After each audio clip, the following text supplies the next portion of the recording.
Let's go. Let's rock. Jimmy Juice Podcast, man.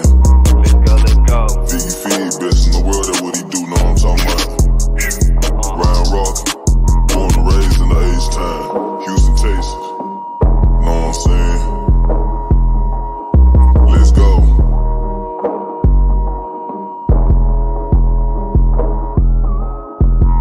Let's go in the jacuzzi, smoking threats. I got my feet up. Cut them haters off, I told them beat it. I don't need you. Spent 50 racks in cash, but it's all good. I got my visa. This rolling got them staring at me like the Mona Lisa. My ghetto, nine Keisha. I beat it like a creature. She always like my sneakers. These Jordan 5 pink aces. Let's go. I'm knocking them down, back to back in the row. He really the one, but they already know. Turn on my chains, go put on the show. Giving no gins, sipping my juice. Counting the beans, addicted to ends. Need it back in on whatever I do. We get it in on the daily. I get it rocking like this with the 80. We really 10-toe down on the pave. What's up? We about to see what they saying. Rockin' gym, fippin' juice. Rockin' gym, fippin' juice. Rockin' gym, fippin' juice. Rockin' gym, fippin' juice. Let's go. Gym, fippin' juice. Rockin' gym, fippin' juice. Rockin' gym, fippin' juice. Rockin' gym, fippin' juice. Go, let's go. What do you have to say to everyone if we still consider the Astros cheaters? Fuck y'all.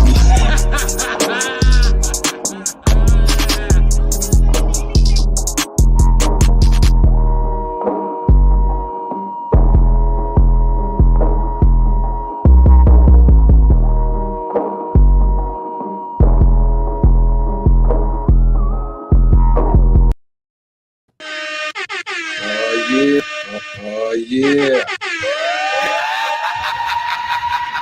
Where the bitches at? It's supposed to be titties. Where the fucking titties and the bitches? For the pain out to Cleveland like. For the pain out to Cleveland like last season. You sliding around playing Eminem in your car, you and your old lady? Yes, sir. Yes, sir. Welcome to the Quiet Storm edition of the Gyms and Juice podcast, a real late night edition. Look, we get into it. Figgy had an event to attend. I know this man's tired as well. Oh, I'm good, man. I got my coffee right here. I got my coffee right here. Why'd you double cup the coffee, man? You trying to do an H-Town thing with that? Yeah, the cup was actually hot. Oh, okay. It was hot, so I'm like, man, I ain't want to sit there. And then it's doing a wave. So Where'd you find the styrofoam cups? I thought those were banned at the station. Oh, really? I didn't know they was banned. They removed all. We used to have a lot of styrofoam cups, but then we had some kind of fucking Save the Earth initiative, and we got a fucking bunch of mugs. And I'm not going to use somebody else's mugs that they drank out of to drink my coffee. So I was fucked. I stopped drinking coffee at the station, and now we got styrofoam cups back. Yeah, it was in the 610 studio. Oh, okay. Y'all hiding them. All right. Yeah, no, they ain't playing day. I don't think nobody use them though, but. All right. Yeah, man. Do you usually drink coffee? Are you a coffee guy? I was for a little bit, but I'm kind of on and off. Like, I don't necessarily need coffee. Yeah. Like, I can wake up in the morning and be good to go. Sometimes I just have a taste for it. So, yeah, I never necessarily need coffee. Yeah, I feel you. I quit because I be taking other stimulants, man. I take like pre-workout and some energy drinks sometimes. So I quit coffee just because it will be too much on top of everything else. All that caffeine and all that. Yeah. What up, Ernesto? We see you in the YouTube comments, man. Welcome to the show. Glad to have you here. Ernesto said you're gonna be up all night with that coffee, man. I know. I actually got to get up super early too. I'm good with the running around all day though, man. I got to get up early to get my hair retwisted. Oh, okay. So I got to be at this girl house 5 a.m. Damn. Yeah, she ain't got no other time, and I ain't got no other time either. Because you gonna be awake at that time? Yeah. That's crazy, man. Well, shit. We'll make this a quick one, man. We ain't got a whole lot. We're just gonna, get the family together here and just talk about some topics and sports and whatnot and things that happened this past week, and just kind of touch base with y'all and see how y'all feeling as well. So, with that said, man, let's just get into a quick reaction of the Texans game. They played the Jaguars. It was tough. Came down to the last kick at the last second, about a foot short. Now apparently this game was not, according to Texans Twitter, this was not the Texans versus the Jaguars. Okay, this was the Texans versus the NFL referees. Okay, they were the ones who were plotting and planning against the Texans, and they were the reason that the Texans lost this last game. Now, Figgy, what's your opinion on this, man? Do you blame the refs? Nah, I don't, man, because I feel like the Houston Texans, they ain't really play their best game. And I know the refs was bad that game overall. Like not just towards the Houston Texans. They was bad towards the Jags too. They missed a couple calls for them. But man, I think they ain't played their best game. So if they played their best game and it was one call that screwed everything up, then I would be like, man, the refs messed that up. But the Houston Texans had a lot of opportunities to take advantage and they didn't. So I can't just blame this game on the refs. Yeah, the funny thing to me is how whenever the refs never get like propped up by a fan base, if they're the reason why, like somehow no fan base says the refs are the reason why we won, but they're always the reason why somebody loses. You Yeah, know, so you tell me in the entire 20 plus history of the Texans, the refs have never helped them win, because according to anybody who talks about the games, that's never happened. But they've only helped us lose games. Same with the Rockets too. The Rockets never helped the referees and never helped the Rockets. They only hurt them. yeah, So that's a yeah, funny thing to me. No fan base comes out and says, "Well, the refs really helped us out here." yeah, yeah. They never be like, "Woo, man, we won that game because of the refs." Yep.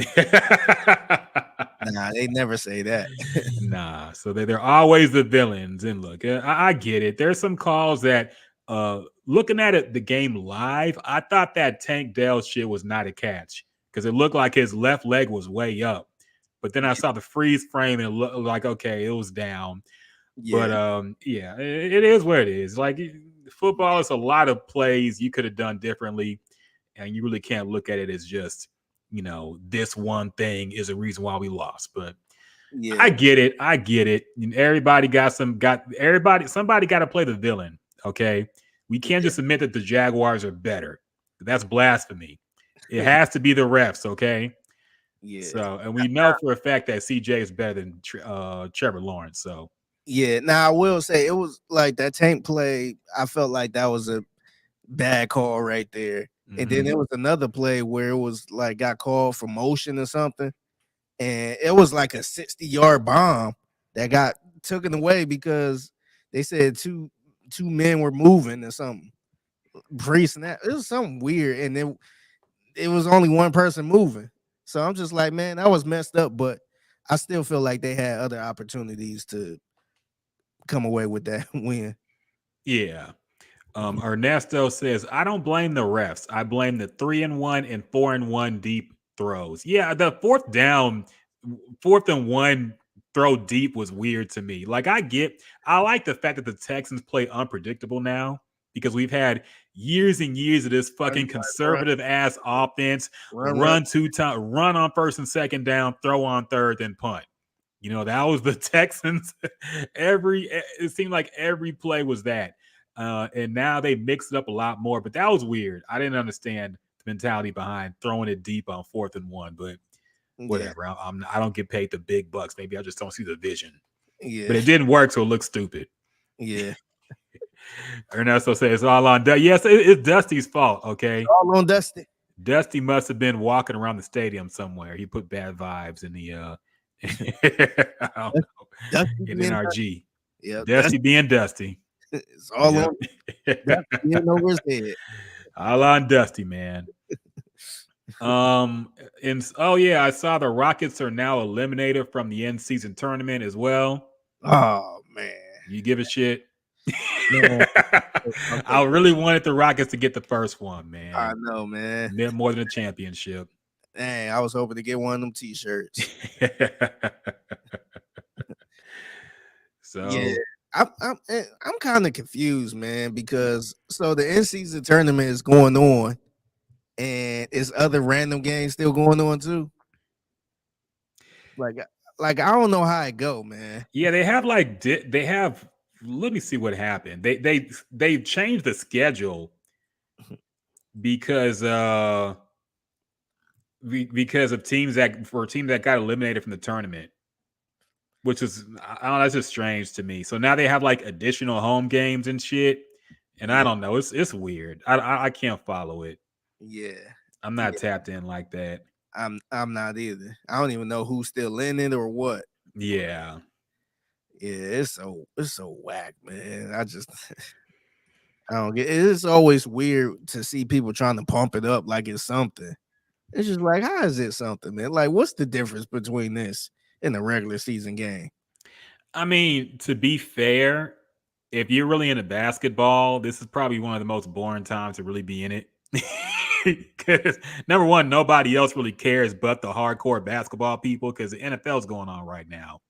So, like, I get the mentality behind it. I get it. I just don't know about the execution. I don't know if the players give a shit. That's Yeah, the big questions. yeah. I'm like curious, even the hardcore basketball fans, do they even like it? Do they even care about the tournament or they just watching just to watch? Because they gonna watch anyway. Yeah. So, like, is the tournament like do they really care about this tournament to see who get eliminated? Because I ain't really see nobody talk about like, oh dang, this thing got eliminated. Yeah, nobody was crying in the locker room, I don't think. Yeah, yeah. Like I didn't even see fans like, dang, we got eliminated. It was Yeah. just like regular games, man. I think we'll see in like the finals, I think we'll see the temperature when somebody wins it or when it's down to like the last teams left. We'll Yeah, see if they actually are competitive or they're just like playing like an all-star game almost or like any other regular season game. So we'll see. Ernesto says, I still don't understand that tournament. Yeah, we don't either, man. I don't, it's hard to follow and I don't really care about it. But we'll see. Maybe, like I said, we could be wrong. Maybe it'll be hyped towards the end. I don't know. But I'm not, I don't really care, honestly. Now the Rockets are out, I really don't care. So, yeah. I probably, I mean, I guess a younger team that never won anything would probably care yeah. a little more. But like the Warriors win it, they don't. Oh, yeah. I doubt they would even try hard in it. It Yeah, had, like I said, it would be definitely be a team that hasn't won anything in a long time. Like I saw the Pelicans were kind of still in it. mm, And if they won, it would be a big deal for them, I'm sure, because they've never won anything. yeah, So, but yeah, for any team with actual banners up, I don't think anybody gives a shit. yeah, So I feel Kobe would play hard if he was in the end season tournament, though. He'd be the only person taking it serious. yeah, Kobe Bryant would yeah, definitely take the in season tournament very seriously. yeah, I don't know about anybody else in the Lakers right now, though. LeBron missing games because of his son in college. yeah. Are you upset about that? Nah, I mean, look, man, he ain't on my team. I thought you were a LeBron fan, not a Cleveland fan. Salute to LeBron, but I ain't about to root for nobody else or Yeah. another team because of LeBron. But I guess he kind of earned that. I guess where he can do whatever he want. All off. Yeah, I understand it though. I get it. Yeah.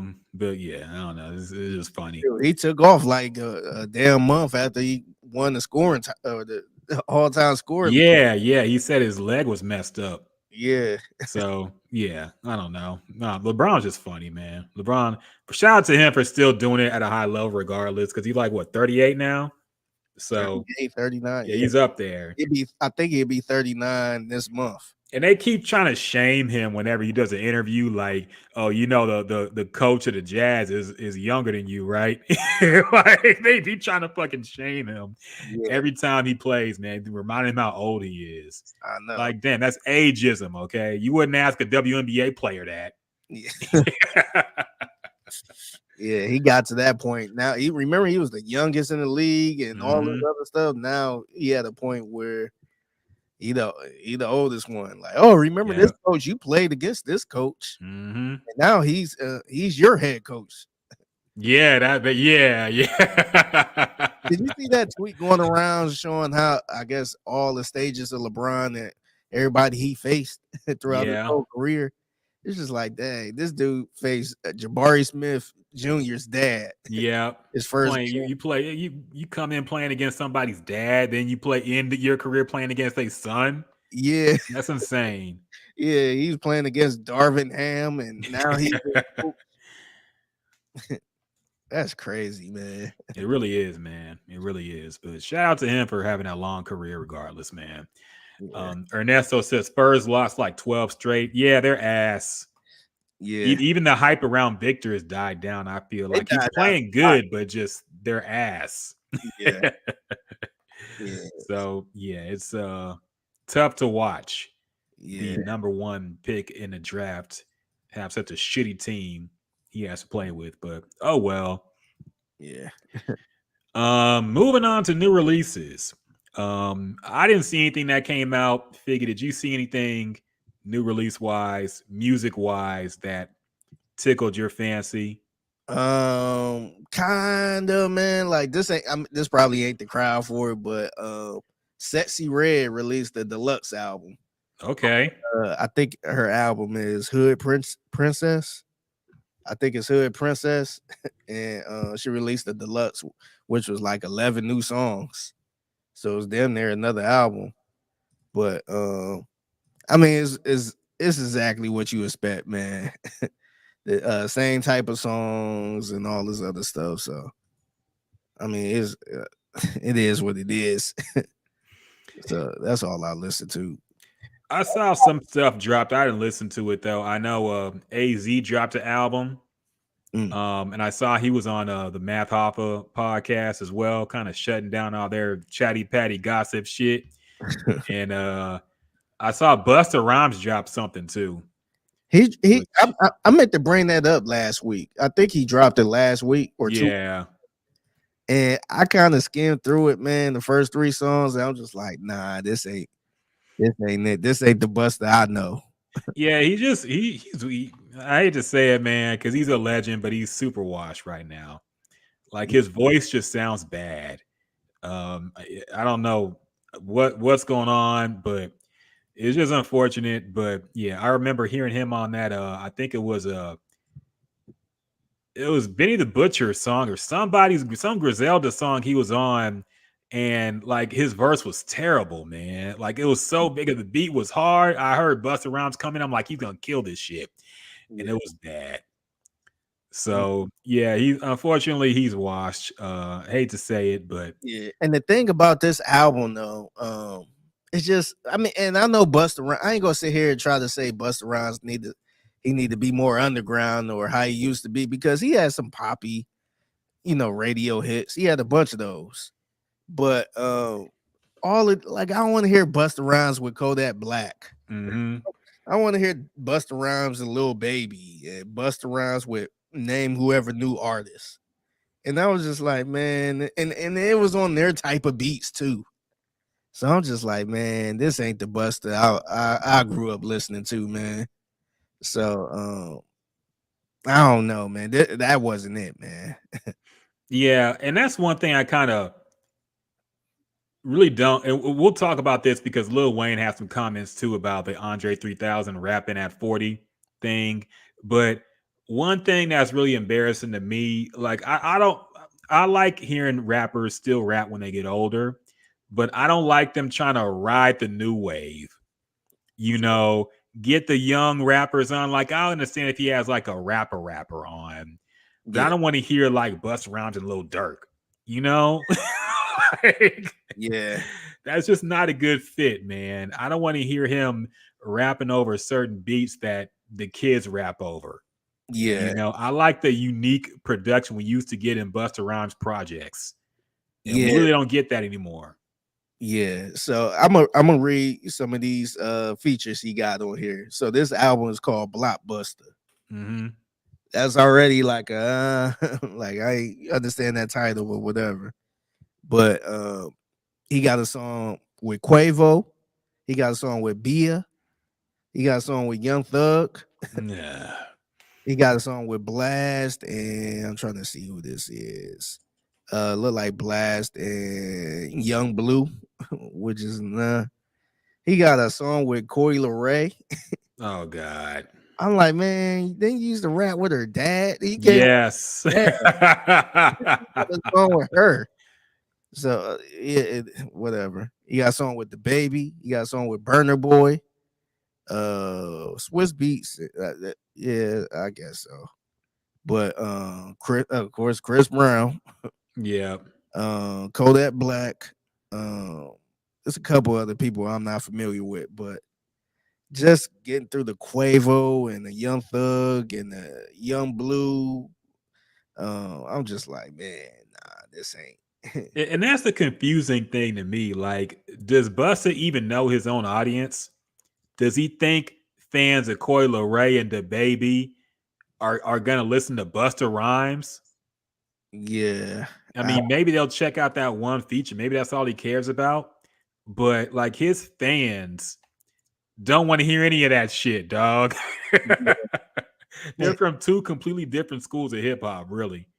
yeah, and the funny thing is, I forgot who mentioned this, but Busta Rhymes, it was somebody that was in the industry. I don't know if it's Joe Budden or somebody else, but they mentioned how Busta Rhymes is notorious. He's good for pretty, lack of a better word, barging in the studio and hopping on somebody else's song.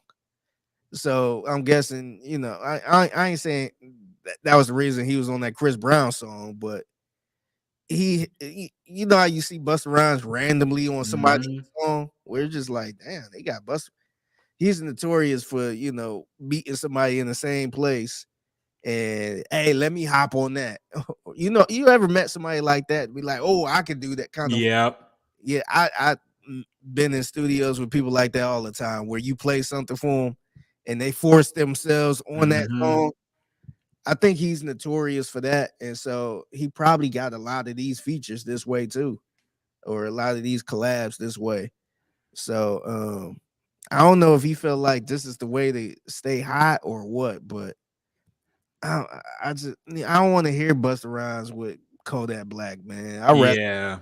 Like, it's one thing if Kodak Black reached out to him, and I seriously doubt that happened, man. yeah, I don't think that happened, but how sometimes somebody might sample the song or something, and like, let me get the person who I sampled the song from on, Yeah. and you get the old Busta Rhymes or something like that. Well, I can understand that, but Busta Rhymes should not be reaching out to somebody like a Kodak Black or Lil Baby or Lil Durk or something like that. Yeah, it would be dope if he just like connected with the rappers that he came up with that are still rapping. Like, I think that's what he did on his last album. I think that was Extinction Level Event 2 or whatever the fuck it was. He had like Q-Tip, he had some older rappers on it, and it sounded like a more classic Busta Rhymes record, Yeah. But now he got a bunch of 20-year-olds on this new one. Like, it's gonna attract a new audience. I don't know if that's gonna work, man. Yeah, so his last album, he had Rakim, Pete Rock. Yeah, see? M.O.P., I think it was a sample, but Old Dirty Bastard, Q-Tip, Rick Ross, that's cool. Like, I get it. Rhapsody. Yeah, see, this is an album for like a 35 to 40-year-old plus year old. This is an album that he should be making. Yeah. I don't know why he did this and then went to what he's doing now. I know. Yeah. I don't get it. Yeah. But yeah, I thought that was a pretty good album. I liked it. So unfortunate that he seems to take one step forward and like two steps back with his recording process. But I don't know. I guess it's that rapper midlife crisis where I could still do it with the kids. You know, they still need Busta Bus. Yeah, I think some people still have that mindset of I need a radio smash. Yeah. I need something that'll go crazy on TikTok. Yeah. You don't need to do that, man. Yeah. Busta, he a legend in my eyes, so I don't think he had to do any of that. Nah, he really doesn't. Ernesto says highlight of the NBA season so far was the gothic Jimmy Butler. Yeah, that was really funny. Yeah. How are the Heat doing anyway? I didn't check their Do record. they still use that? Do they use that picture of him whenever they like talk about Jimmy Butler? I don't see it on my timeline. Okay. No, I guess I wonder, like, you know how the NBA posts somebody picture, like a picture of LeBron and this that. yeah. I'm like, do they actually use that picture? It'd be funny if they did. It'd be funny if they did, because that was a funny little whatever the fuck he was doing. But yeah. So yeah, there was something I watched though, a music documentary. Little Brother put out a documentary on YouTube called "May the Lord Watch." I think it was on something else at first, but now it is on YouTube for free.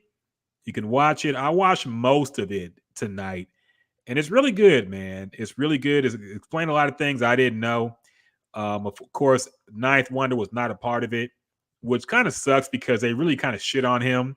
And I get it, like if things happen that way, but I always want to hear like both sides when it comes to things like this. And we got both sides when it came to like the Fonte and Big Pooh split up. We didn't get the both sides when it came to the Ninth Wonder shit. Yeah. You know, it was just them saying that he was just not a part of a lot of shit. So that's really unfortunate. And it really kind of seemed like they were never really like officially a group with Ninth. You know, like he basically, like as soon as that first album popped off, Jay called Ninth. And so he was already out of there. So he never really toured with them. He didn't really go through like the group process. They just made the album. He sent the beats, and then they performed together probably a few times, but that was it. So Yeah. they were never really a group with Ninth, unfortunately. Yeah. I was actually in the barber shop today, and my barber was talking about this and how it seemed like Pooh ain't really Pooh and them was.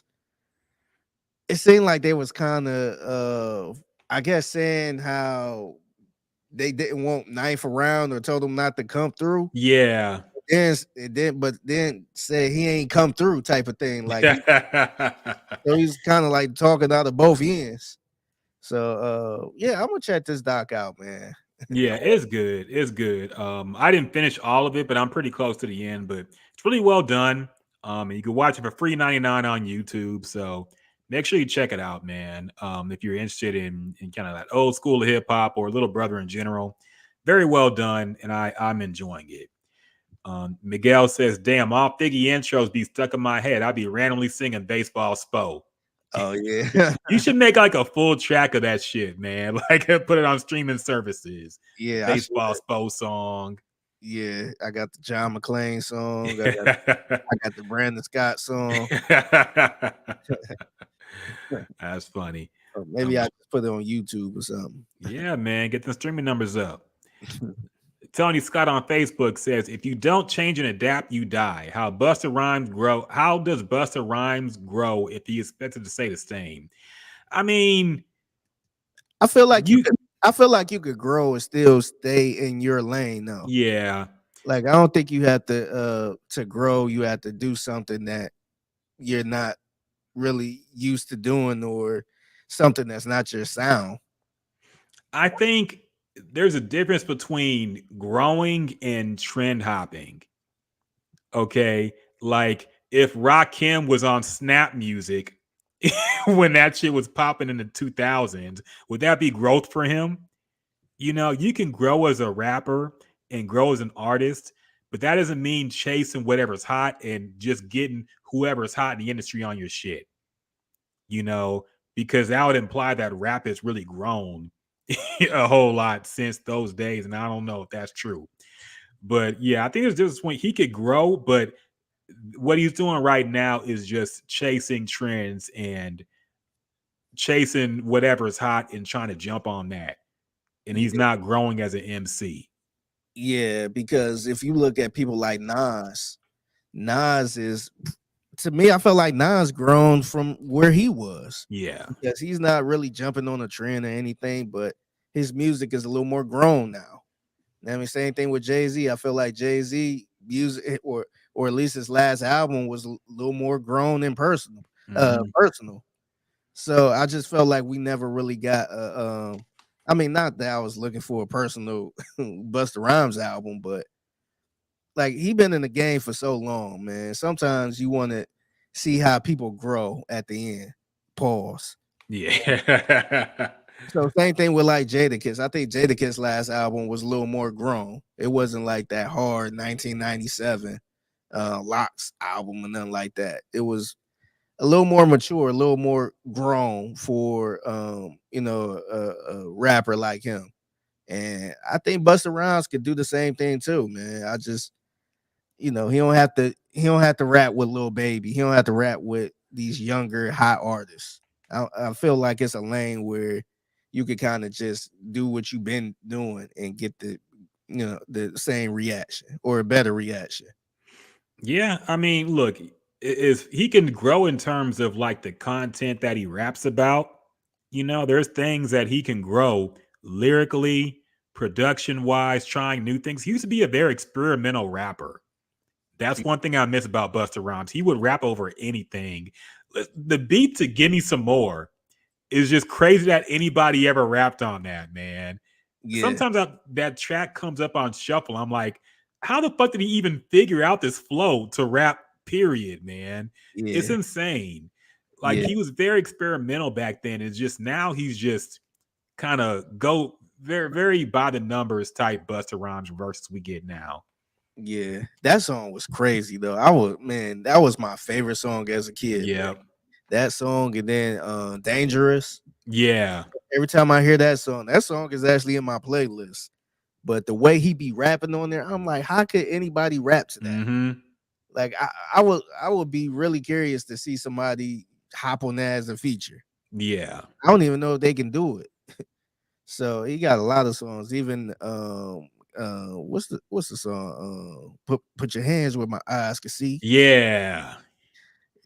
It just the way he was rapping on there. It's just hard for me to believe that he got to hop on a song with Lil Baby. Mm-hmm. Get his point across. I feel like he can do all type of crazy stuff. True, he had the song with Janet Jackson, man. That song was. Yeah. Yeah. He got it in him, man. Maybe he just not motivated. Maybe he feel like he got to hop on these songs with these the younger rappers to do something Yeah. like this. I mean, it could be a lot of things. You get older, and recording, you lose the hunger in general. You convince yourself you still have it, but really you don't because you're living comfortable. You're not like a hungry MC like he used to be. Yeah, And look, his health too. Like he be fluctuating. Sometimes he looks swole. Sometimes he look like he's just gotten really big. yeah, So it could be a lot of things, man. His voice don't really sound the same at all. It just sounds pretty damaged in general. So it's a lot of things with him, I think. But yeah, I do miss the old Busta, of course, and not just how he sounded, but how he just really pushed the boundaries of rap at the time. yeah, Spoon said, Pastor Gavras, yeah, classic song, classic song. yeah, He has so many, man. He was a part of a lot of big hip hop moments. yeah. Miguel asked, did we break down how the NFL rigged the Jags and Texans game? Yes, we did. We said, according to y'all on Twitter and the fan base, the Texans did not play the Jaguars. They played the referees, and the referees won. So, yeah, the referees won on the season on the Texans. Tony Scott said, name 3 hungry MCs. I mean, today, In general, or I guess newer. we've been talking about this theme. Like nobody really seems like anybody wants to take the crown of best in the game in Yeah, rap. I would say Drake is hungry in terms of where he is. Like the fact that he still feels the need to prove himself as a rapper. I would say he's hungry. yeah, He wants to stay on top. He wants to put out the number 1 hits. J. Cole, I don't know. I mean, when you hear a new verse from him, you can hear the hunger. I would say J. Cole's hungry. I'll put him up there. yeah. It's kind of grading on the curve too, man. Yeah, true. Because he kind of be going ghost. Now, as of late, he been rapping his ass off, but that dude could disappear too. Yeah, true. Like how hungry? When we do see J. Cole, he's hungry. But how often do we see J. Cole? Yeah. So I don't think he's rapping like he got to prove something. I think lately he have been, but I, I don't. It's tough, man. I'm trying to see who is. Let me see. Yeah, man, that's a good question, man. I don't I know. don't, I don't think anybody in the game is really hungry like that. Honestly, I think people just wanna get hits by any means necessary, but they don't want to be like we've talked about. It's corny to be like a great rapper now. You know, a lot of people say I'm not into that lyrical, spiritual, miracle, all that shit. They don't respect that kind of rapping. Yeah, Okay. So nobody wants to be like the MC anymore. They just want to be the cool rapper who can do shows and get money yeah, in general and other opportunities outside of rap. yeah, Tony Scott said, "We said that last Drake album was whack." I mean, the album, the whatever the fuck it was called, I forget the name of it now. The For the Dogs was whack, but the EP he put out a few weeks ago, that was good. You know, yeah, and that showed me that showed everybody he could still rap when he takes it serious.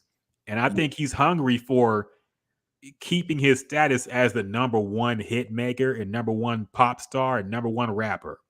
yeah, I just think that that means that he's fallen to a formula where it's just I don't really care for it personally. But yeah, I would say he's hungry for success still and wants to maintain his success. But yeah, the music in general, the R&B shit has just never been for me, and it's still not for me. yeah. I'm just looking at random rappers. I feel like Nas is a little hungry, man. Yeah, he's been dropping a lot. I would He say been so. dropping way more than he ever have in his career. Hmm. Like he been dropping way too much to the point I'm like, damn, like this a little, it's a little too much. But I feel like he's probably like one of the hungriest MC Yeah. now. The way he been dropping like good projects. But there has to be like people under 50 that are hungry, man. We have to think, like, are any other young rappers? Maybe we need somebody who's really into like the underground young rap because everybody I hear that they suggest is ass. People be suggesting shit like Ken Carson, and I'll bump some Ken Carson. It's like the worst shit I've ever heard, man. Like a Yeah, lot of this rap is just I can't say any of these kids are hungry to be like known as good rappers. yeah, yeah. I can't see it either. I'm looking on this website. I'm gonna share it. Hold on. I'm looking at 20 rappers 2023 to watch. Okay. So let's see if they hungry or not. Maybe we could be wrong, but I don't know. But are you familiar with Lola Brooke? No, I'm not. She looked like one of, like, are they coming off like a fucking factory line? These these female rap. I'm sure she's talking about the same shit that Glorilla and Sexy Red and everybody else in the game right now talks about. Well, Lola Brooke is from New York.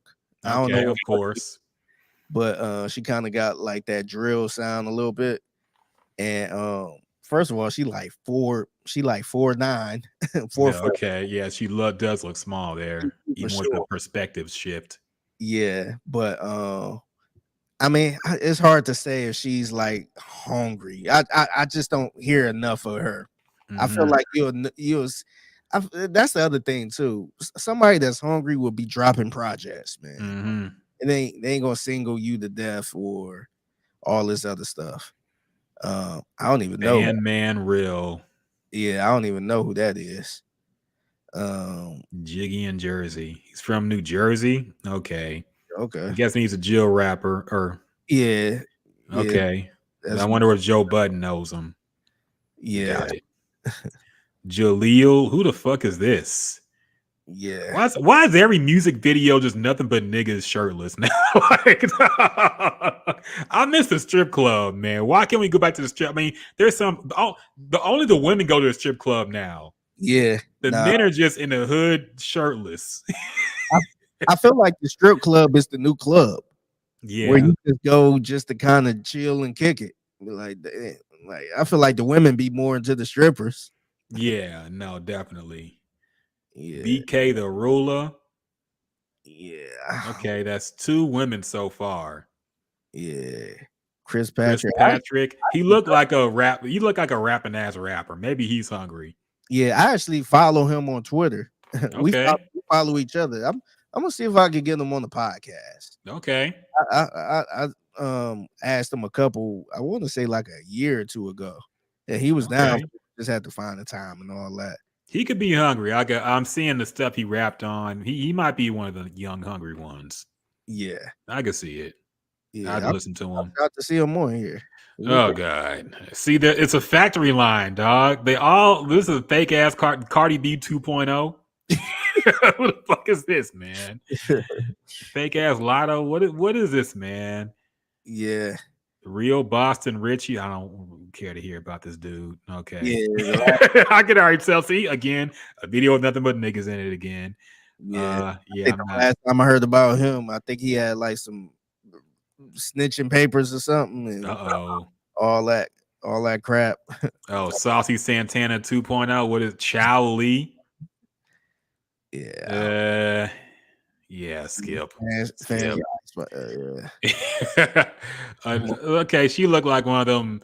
She Flo Millie. Okay, I guess she's yeah, she actually from Houston. I think she can rap, to be honest. Okay. Yeah. Salute to her. Saw her at the Texans game. Destroy Lonely. I don't like this dude, man. Okay. Yeah. This is one of them emo Playboy Cardi type dudes, all in auto tune singing shit. I don't like him. Yeah. People probably like he's the next big thing. I don't really fuck with him.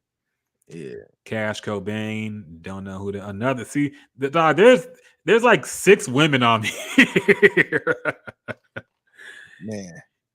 Triplin. Yeah. Okay. Yeah. I've heard of Love Tyler, but I can't remember any songs. But I've heard the name at least. Yeah. Too Rare and Skywater and none of these people, man. Okay. This fucking name spelling got it in the Midwest. That's Midwest. Yeah. Blast. 6 Lack. This corny ass way of spelling these names has to end, man. Again, close the tab, man. I've seen enough. Yeah, why people?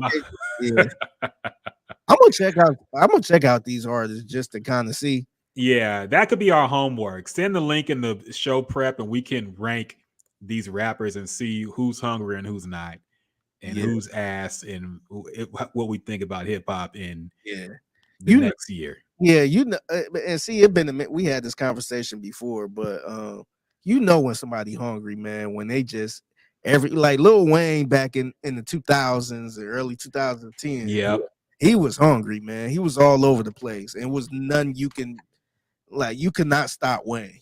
That was hungry. And 50 Cent, early 50 Cent, he was hungry. Yeah, he was coming for the crown. It's just like we had this conversation before, man. Don't nobody want to come for the king. Yeah. Don't nobody want to be top dog. Everybody just cool with being friends and getting money. Yeah. So no, very true, very true. Like nobody when Drake retires, I don't think there's gonna be a new Drake. I think everybody's just gonna be the same. Like there'll eventually be a rapper that's popular, but I don't think anybody as big as Drake is gonna come after Drake. Yeah, I just don't see it. Yeah, a lot of people dying out quick because remember Lil Baby, everybody was pumping up Lil Baby. I think his run was like 2 or 3 years, man. and that might be a stretch. Yeah. It ain't really work out for him. Spoon on Facebook says, I love how everyone was going to draft CJ but didn't. Yeah, I thought that was very hilarious. Everybody's coming out with these, well, it was gonna happen. was we talked about drafting CJ, but this and this and this and this happened. Like, why even admit that shit at this point? If you stuck with Bryce, last thing I want to hear is, well, we're about to take CJ, but Yeah. Yeah, I think the last person that admit that was the Raiders. Yeah, I saw that. It said the GM wanted CJ. He's willing to trade up for CJ, all this other stuff, but Josh McDaniels didn't. He wanted to stick with Jimmy Garoppolo. I'm like, yeah, all these woulda couldas. Yeah, all we need is the Browns to say, "Oh yeah, we thinking about yeah, trading." we're thinking about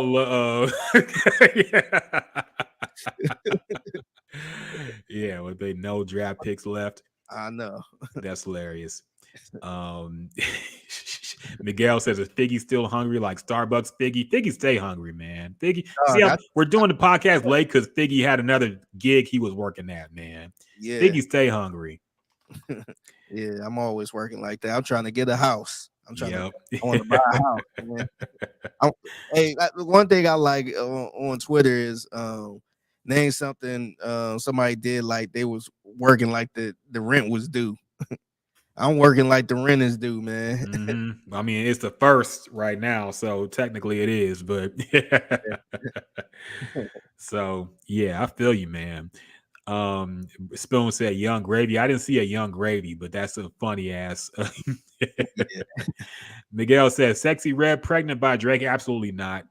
Come on. You think he ain't learned his lesson? She is not pregnant by Drake. That would be funny, but I'm sure that's not true. I'm sure she's pregnant by the gentleman who posted that sex video. Yeah, probably. that would be the person. Yeah, I didn't peep the date or how old that was, but I mean, look, I'll be surprised. Yeah, I know. Tony Scott said, "Who's coming to the tree lighting tomorrow to see Jordan Sparks perform? Are you going to be there, Tony Scott? Because I mean, I would, but I got things came up, and who the fuck is Jordan Sparks? I hate to say, George. I've heard of the name, but like, what's she got songs? A couple. I think she won. Did she win like American Idol or something? She won something. I want to say. I've heard of her. Yeah, but has she done anything like recently? I don't think so. Not that I know. I never really followed. Okay. Yeah, I will not be there. I'll be there in spirit, man. Now, if Maya was doing it, I'll be in there. I'll be there in a jiffy. Yeah. In the jiffy.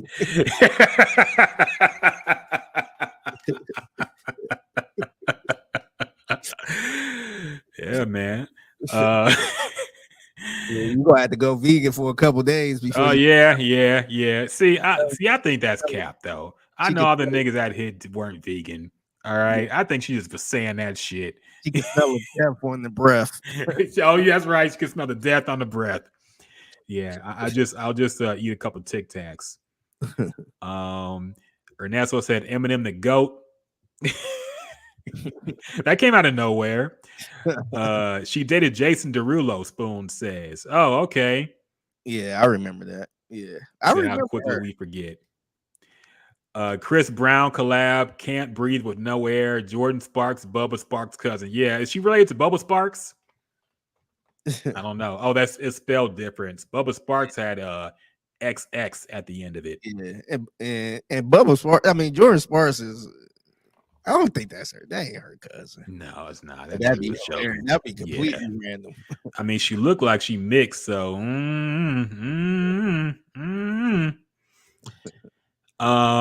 so let's get to topics, man. A lot to talk about. Well, not a whole lot, but some loaded topics to talk about this week. A lot of things that have been popping up on social media. Tab said he's trolling. Yeah, I figured, man.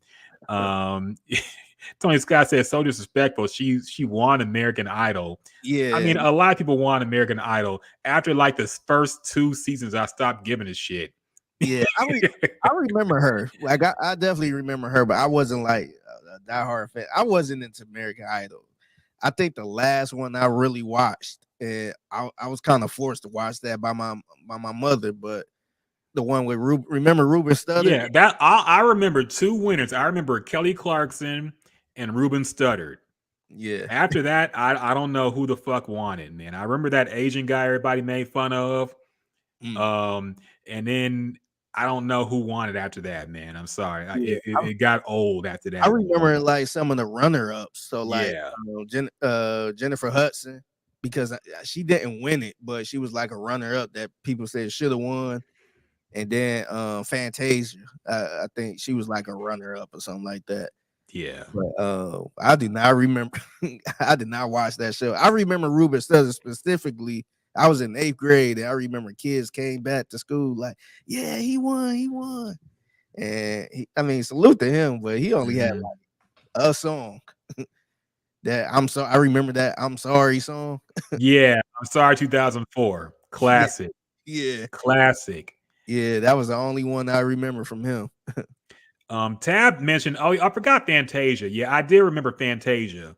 Yeah, So that's one I remember too. Did she actually win, or she was close up or something? She won the 3rd season.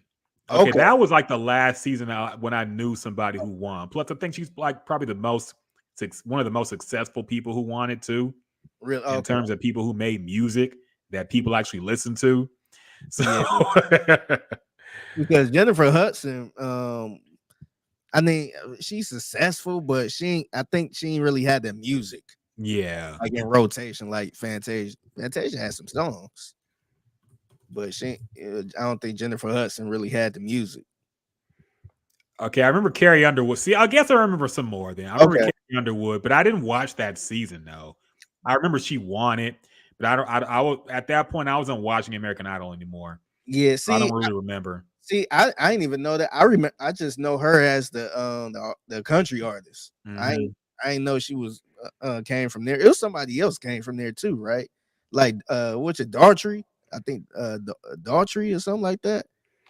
There was some random people where they mentioned that they came on American Idol, they won American Idol. I'm like, oh, I didn't know that. Yeah, I just remember them on the radio.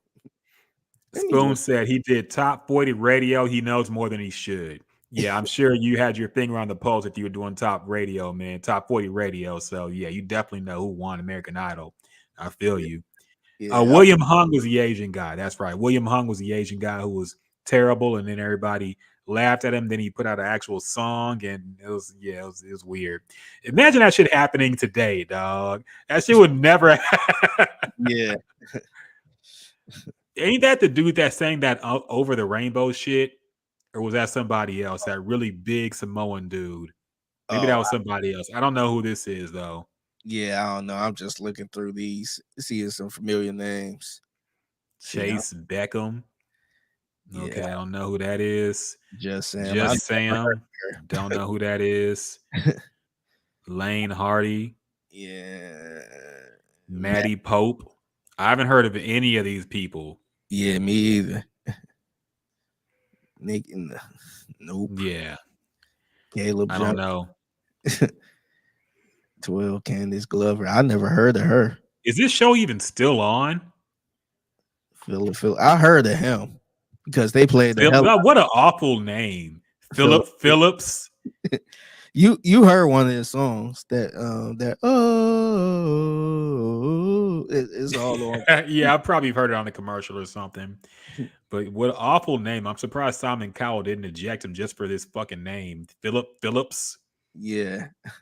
Lee DeWise. Yeah, just Chris Allen. These are like the fucking, when you fucking go into a video game that's new and they like have a character you have to create and it's like just a random white guy. So okay, there's Jordan Sparks. She won season 6. Yeah. Taylor Hicks, I've heard of that name. Carrie Underwood, I've heard of her, of course. Then see, around after Carrie Underwood, I stopped even knowing who won. The Ruben one was classic. Yeah. Okay. So yeah. That's crazy. I knew like 4. It's crazy how pop that shit went on for like 20 plus seasons, man. Yeah. You really underestimate the fact that people sit up and watch these shows, man, because nobody talks about it. Like that Mass Singer show. That That's like one of the highest rated shows on TV. Nobody talks about it on yeah. social media, man. Yeah. I don't get it. Seems like it's a certain demographic that It is awful. yes. It's fun. The only person I seen who was kind of into it was like John Lopez. Oh God. And I was just like, how was that entertaining, man? Trying to figure out who was the singer under this mask. And it's like that they had the most robotic responses. I remember when Lil Wayne did it. He was like, "Oh, that's multiple platinum award winning Grammy winner, Lil Wayne up there." Like, what the fuck? And everybody's like fake excited. You could tell they're faking the fuck out of it, man. It's like, what awful TV, but that's like one of the most popular shows on TV. I Yeah. don't get it, man. There's a lot of people who watch this awful TV and it just stays on forever. You never hear anybody talk Ooh. about it, but it is always on. Do you know Survivor is still on? Yeah, I've heard somebody complained about that because they said right now Survivor is just a bunch of millennials who want to quit and they get mad at the host for not using the proper pronouns. So now I kind of want to see it because that sounds hilarious. Yeah. Nobody wants to win the money anymore. They just want to leave instantly. Oh man. Yeah, I can't believe that show Little Brother, or was it Big Brother, Little Brother? Big Brother, I think, isn't it? Yeah, Big Brother. Yeah, Big Brother. I'm thinking about the rap group. Yeah. Yeah, I'm like, how is this show still on, man? Like they going up on 30 years, man. Yeah. I remember those shows when I was a kid, man. I was literally a kid, probably in elementary school or middle school. And I remember the first, I think it was the first season of Survivor. Mm-hmm. Me too. Yeah. And my parents was kind of into it because it was like throwing you on the island and you trying to survive. And I remembered all this, the scandalous type shit where they used to vote people off, and they would vote somebody that was next to them. And it's like, why would you vote me? Try to vote for me and all this other shit. I guess it was one of them shows where it's like, put a name in the hat, and whoever got the most votes, and you can see who voted you all this other stuff, and then it's drama and tension right there. I was just like, man, I got tired of it after one season, man. But yeah, it's still going on. Yeah, no, it was hot when it first started. It was like something new and unique. Like, what the fuck is this? That's how a lot of reality TV starts. Real World was great when it started too. Yeah. And all Road Rules was dope. And then it got to the point where it was just ridiculous. Amazing Race. Yeah. The only reason I know Big Brother is still on the air is because somebody got fired. A white guy got fired because he called another white guy the N-word. They kicked him off the show for it. That's the only reason I know Big Brother's still on the air, because that was like a little news story for a minute. It's like, what the fuck? I know. I only know because I know a couple people that still watch it. They still live tweet it. I think shout out to my girl Stephanie Abbott, but she be live tweeting it sometimes. Like, why did Jerry say that to just like, and then hashtag Big Brother 23 or something like that? That's still on, man. Yeah, that's crazy. Yeah. I mean, they catching up there with Jeopardy. Spoon said Brother is originally sang Over the Rainbow. Okay. You're going deep into the American Idol lore. I could tell you were locked in, bro. Don't hide behind that radio. Yeah. He's like, I had to watch it because of radio, you know. Nah. He was locked into that show. Yeah. Remember the white guy beatboxer Blake Lewis? He said Clive Davis didn't know how to use him as an artist. Yeah, I wouldn't be surprised Clive Davis didn't know. How the fuck would he know how to market a beatboxer? Yeah, I actually remember that dude too, because he'd be singing and then he'd bust out the, and then the start going crazy. I mean, Bobby McFerrin was the same way too. He was kind of I don't say he's a beatboxer, but he made a lot of those sounds. And then Don't Worry, Be Happy blew up and just he was out of there after that. But yeah, I mean, that's kind of a hard act to put on a major label, period. So I understand. Yeah. Troy says, I'm still on the cooking shows. Gordon Ramsay still ain't got no for me. Yeah, whenever I go to the gym, that his cooking shows are always on. And like I get it. Like sometimes you just want something silly to watch while you're winding down from work or whatever. So I get it. But I was never into those types of shows like the cooking shows, man. I really couldn't. Like just a dude yelling at somebody because he didn't put enough butter or some shit on the fucking rice or whatever the fuck he's talking about. Like I don't really care about that, man. I don't really care to see that. I was never into like the food competition type of shows. Like I was down with like the old Rachel Ray show. Yeah. She was just like, hey, I'm just cooking this. Yeah. 30, I think it was like 30-minute meal or something like that. And it was like a couple shows on the food. Yeah, cooking shows used to be like fun. Remember Emerald? Yeah. People used to like just have fun cooking, and now it's like you got to be yelling at somebody in the kitchen. Yeah, it's like a competition. Yeah. It's drama and fights about to break out and all this other stuff. Like, I ain't trying to watch all that. Yeah.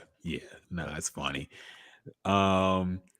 Ernesto said Americans Got Talent. I never watched that show. At that point, I was done. I was out.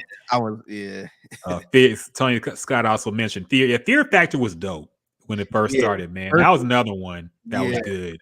Yeah, no, that was legit. We were sitting there like, oh, they got to eat some cow balls. Yeah, it's just like, oh man, and yeah, they brought it back and then they had to shut it down because they made some people. I think it was like donkey semen. They remember that shit. I don't think the episode even aired. I think TMZ or somebody leaked it that was a stunt that they were going to have to do. And then people got upset. And then I don't remember if it even aired. They just cut the show off after that. And it never, that was it. Joe Rogan's talked about it. Yeah. But yeah, that shit was wild, man. They were doing too much with that shit at the end. Yeah. So they was doing some wild stuff on there. Like you got to land a casket full of snakes or rats or something. Yeah. Like and see, all that beginning stuff was cool, but the part that would get me was the last stunt you gotta do. You gotta jump from a helicopter to another and then jump on top of a building and some shit. And I was just like, man, nah, that's yeah. The issue with that kind of show is like you have to keep ramping it up. You know, so like the last trial might be walking over hot coals or some shit in the first season, and then you got to ramp it up to like fucking okay, you got to be in his coffin for a week, or some shit. So it's like they had to keep ramping up the danger and excitement for the audience, and that's never gonna last because you're eventually gonna go too far, and either some accident's gonna happen or somebody's gonna really get sick and complain. So somebody gonna die or end up something. Yeah, exactly. So that was a long. I forgot what the fuck we're even talking about to even get here, but we talk about we started with who was hungry, I guess. And then American Idol or Hungry MCs, and then American. Oh yeah. I don't even know how we got here. I thought we were gonna. No, Tony got us here because he talked about Jordan Sparks. Oh yeah. Tony, is your okay. This tangent is your fault. Okay, we're putting that on you. All right, we're way off schedule on what we're supposed to be talking about here. So I guess we gotta talk about this damn the number one trending topic on Black Twitter is Malika Andrews again.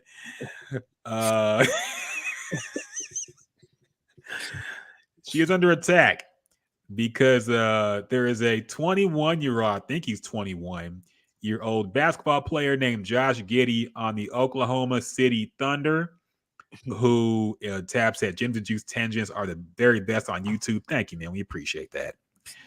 There's a man named Josh Giddey on the Oklahoma City Thunder who I didn't know existed until this happened. I guess I'm not in the ball like that. Apparently he's okay.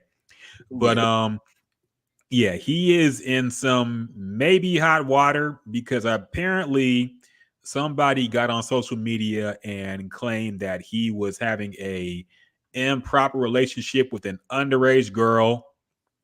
I think she said 15 or something like that. I don't know. The age has not been confirmed. We still don't know the circumstances of what exactly went on. There were some videos posted. I didn't see the video, so I can't even speak to what was on them.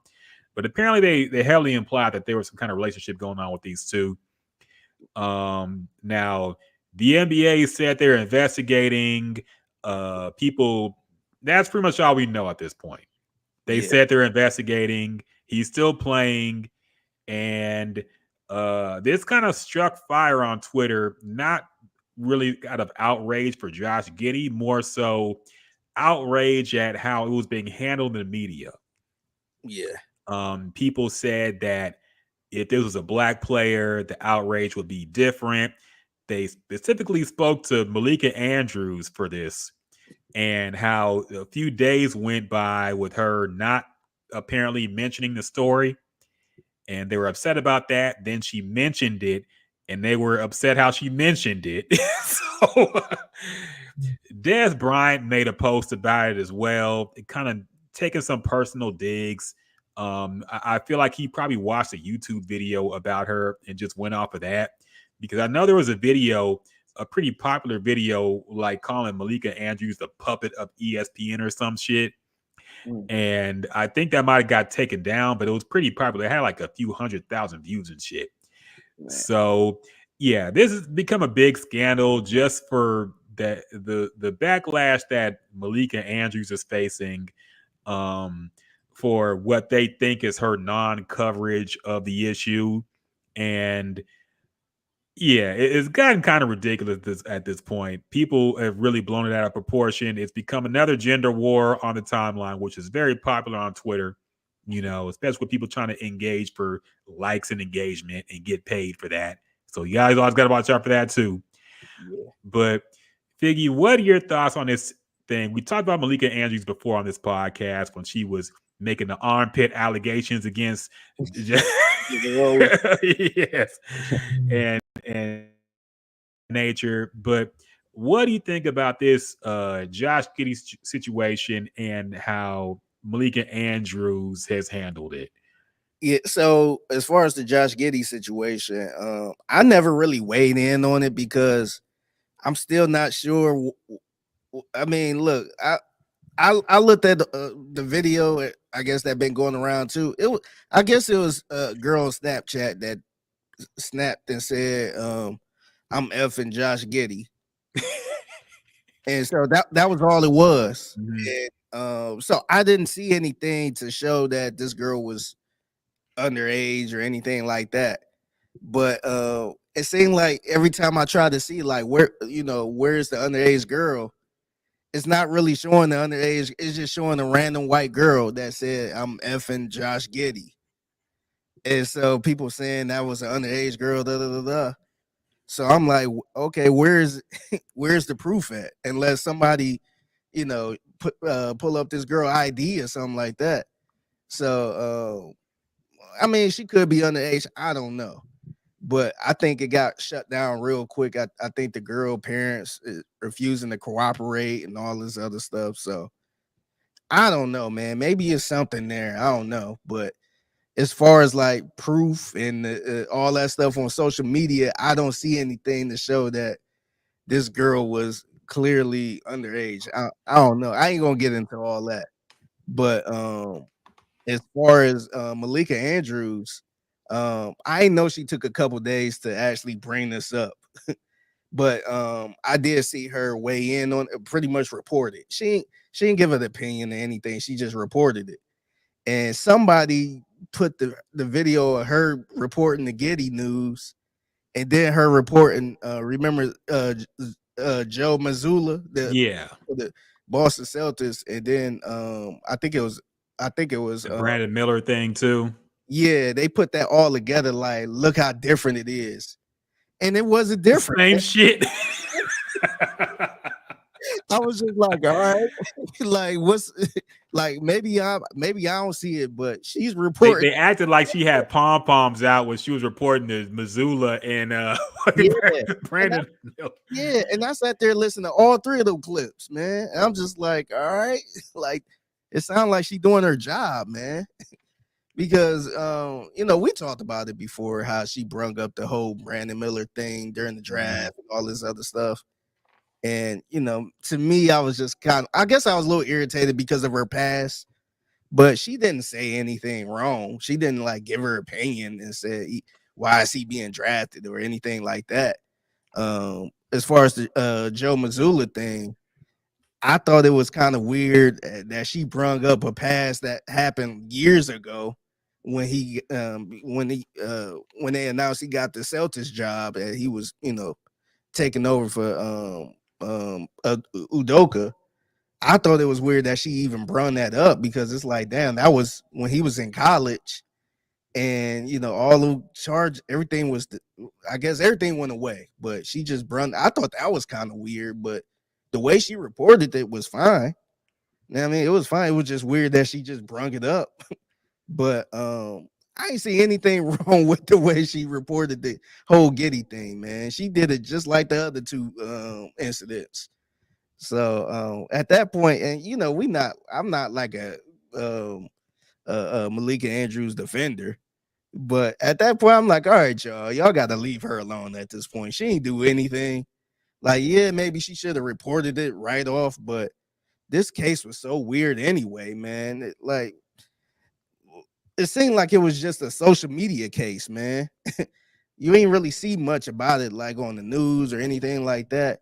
And plus, I don't think it's like a lot of proof or evidence right there to even, put this man in trouble. So it would have been kind of weird to just bring that up anyway, because at least with the other ones, it was an actual case and actual situation. But it seemed like this is all like social media type of it was like a social media situation. So yeah, look, man, you could be mad at her for all type of other things, but this one I think it was a little bit of a stretch. It was a huge stretch, man, and it really annoyed me because I feel like this is one of those cases where there's a legitimate argument to be made how black athletes get treated when there's an accusation versus how somebody who looks like Josh Giddey is treated when there's an accusation in the media. The problem is attaching that to Malika Andrews and making it out to be this big thing. Like, she's done things that we've talked about in the podcast that are weird. The whole thing where she went on First Take and said that Stephen A was blaming women for the Ime Udoka thing, and he had to snap back at her. And then the whole Jalen Rose armpit thing was weird. There's been some weird things where she should know better in this climate to put stuff like that out there against her co-workers, because you know how that could be taken. Yeah. But her job is to report. Her job is not, she's not like a commentator. She's not like a Stephen A. Smith. She's not really supposed to give her opinion on anything. Now, she does chime in at times on her with the NBA thing she does, the pregame or whatever the fuck it is. But she's a reporter and a host.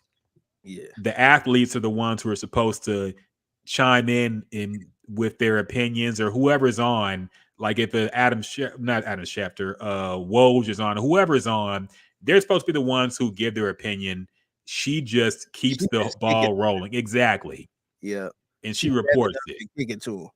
Now, we don't know to what extent she chooses what to say.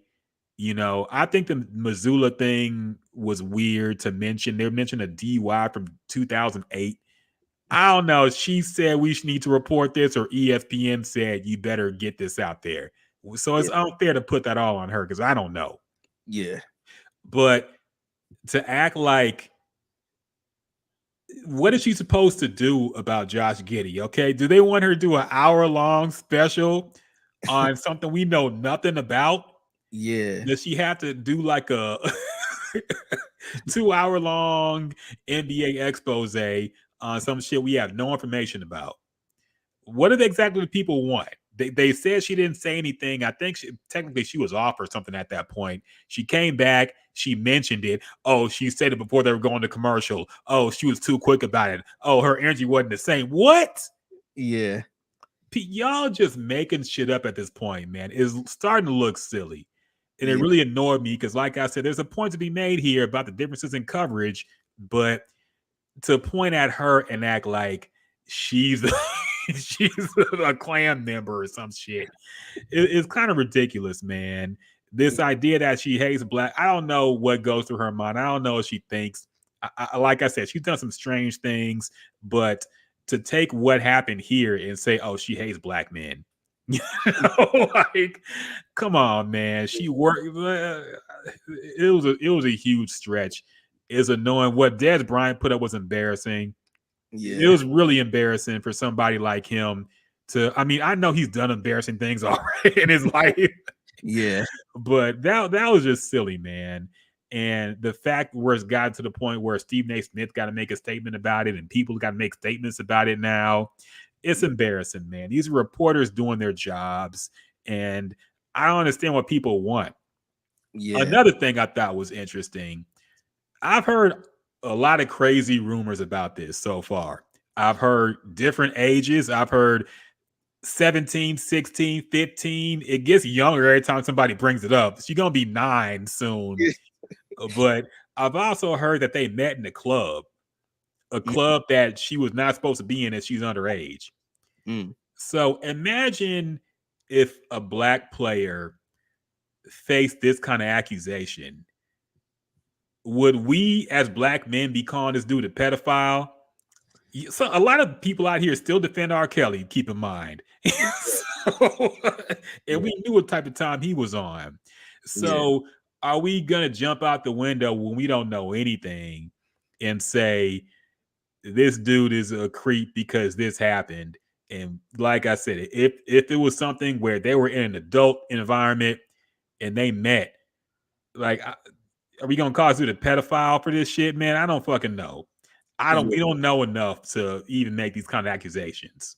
Yeah, and that's my whole point too, because it'd be one thing if it was like a text thread and he said, "Hey, are you 15?" and she said, "Yes, I'm 15," and he was engaged with it. Yeah, I ain't see anything like that. The only thing I seen, maybe it's something else out there.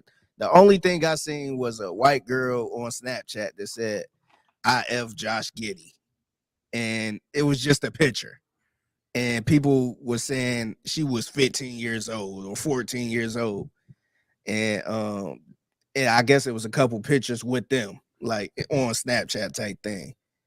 And so, like, that's hard. I mean, it's hard to run with a story like that where there's no base to it, no facts or anything like that. So that's why I'm like, man, everybody just jumping out the window saying he's a pedophile and all this other stuff. Like, I don't know enough. Now, if it's more to the story, text messages, and the age was thrown out there and he disregarded or something like that, then that's a different story. But that's why I'm like, man, people just jumping out the window, man. I don't know. I just don't get. I felt like it was nothing out there yet. It felt like a whole just a Twitter case where don't nobody know the facts and everybody just making up their own whatever. Yeah, no, definitely. I mean, it was one of those things on Twitter. And like I said, the site is just awful now with the people baiting for engagement. It's the worst than it's ever been, in my opinion. So much disingenuous shit, people not even saying anything close to what they feel in real life. Yeah. So that's annoying. Another thing I thought was really interesting is, like, let's say a 35-year-old goes public dating a 21-year-old. Twitter would call that creepy and basically pedophilia. Remember, every time a 21-year-old is dating like a older celebrity or whatever, they say that person basically a child. Their brain is not developed yet. They're literally children. Yeah. But then when it's a 21-year-old and maybe 16, 15-year-old, he's the predator, he's the creep, he's the pedophile. I thought they were children too. Yeah. Y'all say 21-year-olds are children every day on this damn app. And now suddenly, when it's a younger person and a 21-year-old, suddenly he's fucking a super villain. Yeah. So I can't keep up with these takes, man. Yeah, the worst is when it's like a 18-year-old and like a 17-year-old or a 19-year-old college guy and a 17-year-old senior at high school. And it's just like, oh, that's a pedophile. Yeah. Like, dog, they actually, like, if you want to be real, they actually went to high school together. They were actually in the same high school. So, you know, when they was in high school dating, is that pedophilia? So, like, I think sometimes people don't think. Sometimes I think people just look at the, you know, oh, he's over 18 and this person is under 18. So that's nasty. Now, if it's way older, that's, you know, I ain't talking about that. I'm talking about like somebody in college and somebody in, you know, a senior in high school or something like that. Because that, I feel like that's kind of in the same realm. You know what I mean? Somebody that's 19 and somebody that's 17. I feel like that's not that far off, man. That's like legally the 19-year-old is grown, but that's not that far from 17, man. They probably still had the same mindset, still interested in the same shit. So I just don't I don't see how people just make a big deal out of that. Now, like I said, if Giddy knew this girl was like, if he picked her up after soccer practice, that's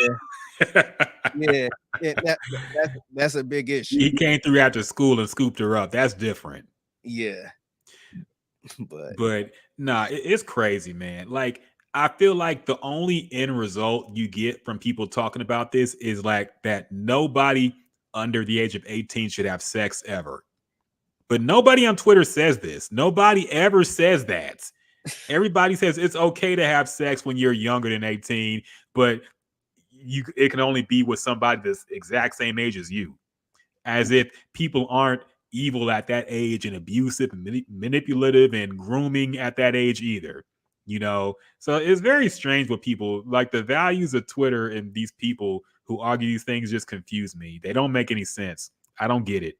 Yeah, it's funny too, because speaking of this, I seen and I don't even know if this true, man, and it's kind of ignorant to even bring up, but I guess on Twitter people were saying that Paul Walker was a pedophile. Yeah, I don't even know. You see, I don't even know if it's true or not. But I mean, apparently he was involved with like a 16-year-old at his So with him, it's a little different. Yeah, but yeah, I don't know. I mean, he's dead. So what do you want? No, that's what I'm saying. Because I seen somebody post it, and under the comments, somebody said, I forgot what he said. Somebody was being funny, like, "Uh-oh, guys, we need to cancel Paul Walker now. We need to dig him out the grave and cancel him." He was clearly being funny about it. He was talking about cancel culture, and somebody I guess responded to that, was like, "Oh wow, you like pedophiles, huh?" And the guy was like, "Nah, he's dead, man. Like, why are we even bringing this up at this point? Like, why is we talking about, like, there's nothing we can do about it?" And the other person was just so offended by it. Like, he was just like, "Oh, he's a pedophile. We got to call it how it is." It's like, the dude is dead, man. That's like people keep bringing up Michael Jackson, and what, like, why is he still bringing that like it's over, man? Like, I don't know what happened, but it's over. It ain't like he can't defend himself. We don't know what happened. So what's the purpose? That's why it was so stupid when they did that whole little documentary on HBO about Michael Jackson. It's like, what's the purpose of this, man? Like, where's the justice coming in at this point? So why putting all this out? So, I mean, the Paul Walker thing was known. I don't know why. I guess it was like the anniversary of his death or something. But there were a lot of edgy jokes. But the thing is, man, I feel like if you're gonna make an edgy joke like that, you better be prepared for the person you like to be slandered too, because that's coming around to Kobe now. I've seen a lot of people saying Kobe's in hell with Henry Kissinger and Paul Walker. People getting upset about that now. But I'm like, well, wait, if you laughed at the Paul Walker shit, I Yeah, mean, there was an accusation in the lawsuit there. So look, if you think that's cool to joke with, you better be okay if it's your favorite next. You yeah, know, so y'all better be careful playing that game, man, because y'all can't take it when it's somebody you like. yeah, yeah. And I mean, they do that all the time, man. Whenever it's the same thing with cancel culture. They down for canceling somebody they don't care about. Yep. But when the same shit happened to their favorite artist, then we gotta let it play out. We gotta we don't know what really happened. Yep. And those girls really wanted it. So it's like, nah, you gotta keep that same energy. It's impossible. People can't do that. They're incapable of doing that, man. One thing I've noticed after being on Twitter for as long as I have been. Yeah. Oh yeah, we got to talk about Keith Lee. Keith Lee has finally popped up in Houston. I haven't been watching all the videos mainly because I don't have TikTok, but I've seen the ones that come on Twitter. He's done a few restaurants. I think the first one he did was Breakfast Club. I saw that one. I know he's done a few smaller ones after that. So what have you thought about Keith Lee's trip to rate the Houston cuisine and how that's going? I think it's dope, man. Look, Keith Lee gained a fan in me, man. Yeah, I like what he's doing, man. me too. He's doing it in a positive way. Because I know a lot of food critics that actually go places and charge people to review their restaurants and all that stuff, which is kind of, I ain't knocking the hustle, but that's a little bit weird. But Keith Lee actually, that's if you're a foodie and you want to go to different places and get the honest review, I feel like you need to watch his videos because he spent his money, man. He tell you how much he spent, where I'm like, okay, that's not too bad. And he's actually honest about the stuff, man. So not only that though, he go to smaller places, smaller businesses, and I think one business he tipped like I want to say like $2,000 or something like that. So he's actually doing it the right way. And I think his Houston trip was really successful. I ain't see a bad review or anything. Now the Atlanta one was a little different, man. This dude was getting death threats and all that stuff, and he had restaurant owners coming out speaking on behalf of what happened and all this other stuff. Yeah, man. I think I enjoyed him coming here in Houston and actually going to the spot. I wish he kind of didn't go to the Breakfast Club though, because I felt like that was already established. Yeah, but people, that's the one place people say you got to go. So I get why he had to do it. Yeah, but yeah, I'm glad he at least went to some smaller places too. Yeah, me too. I just hope the Breakfast Club don't be super packed now. I mean, it already is. Already packed. Yeah, but man, it's like I don't need it more packed. Yeah, but, Maddie blew up the spot. It's already blown up, Figgy. It's already over, man. The price of the brick going up. But yeah, man, I thought it was dope what he doing, man. Yeah, man. It's what's crazy too. It's crazy how powerful a voice can be. Somebody like that's not even from the city to come here and just do a food review, man. A food review from a phone. And how this restaurant, I think it's like a little dessert place called the Puttery. How they, it was a small business. They was barely getting business like that. He went there, reviewed their stuff, gave it a good review, and they go from 600 followers on TikTok to probably close to 30,000 followers and line wrapped around the corner. I thought that was dope, man. And salute to him, man. God bless him, because it ain't a lot of people that's doing stuff like that, man. Yeah. And he somebody like that could easily be walking around with the big head, filling themselves, charging people and all this other stuff. So I like what he doing, man. Me too, man. It just annoys me seeing people trying to tear him down and be negative. There's some people who just fucking full of shit in general, man. Like, I really hate people who see something like what he's doing and try to tear it down or be negative. Like, he seems like a really nice, very nice, good spirited dude, and just is doing what he enjoys. I looked up his background, man, and like he's done some good things. He talked about, you know, having issues with food because of UFC training and all this stuff, and like why he did this to be less socially anxious and help his conversation and stuff. So like he's changed people's lives, man. Like some of these restaurant owners, their lives have been changed from these videos. So I mean, he really seems to have his heart in the right place. I'm down for it, man. Everybody thought he would come here and just trash all the restaurants. Now we see it's clearly just probably an Atlanta problem, you Yeah, know, because I feel like I feel like a dude like him would definitely not come to Atlanta with an agenda. yeah, That's just how he was treated, you yeah, know. And people can say, well, they knew he was coming, so they were extra nice. Well, I mean, nobody knew from the way he orders the food. There's no way you would really know it was yeah. him. And see, that's what screwed them up, because if they knew he was coming, Exactly. they would have made sure they would have got him his order perfect. Mhm. Everything would have been cooked perfect and all that. He would send somebody else in. That's the other thing I like about it, man. That's an honest review, to bring somebody, send somebody else in the Breakfast Club to get the order. Yep. They don't even know who it is. That's really like some secret inspection type stuff that Starbucks used to do. Yep. They used to have like a inspection, and you don't know who the person is, Hmm. and they come up and order like a regular person, and they actually grade the store on it. Hmm. So it was times of the month where we'd be like, hey, that secret inspector is supposed to be coming. We don't know who it is. Yep. You on your best behavior. So yeah, I like that he did that, man. That, to me, that was very genuine, because there's a lot of food critics too that be like, hey, I want to come to the turkey leg hut. And they'd be like, okay, like there's no line. You can walk right into your Mhm. seat, and we about to give you the best food ever. Make sure you get some good video, and review us and give us a good review. So they can't do that with that. Atlanta couldn't do that with that. So Yeah. they got the real customer service.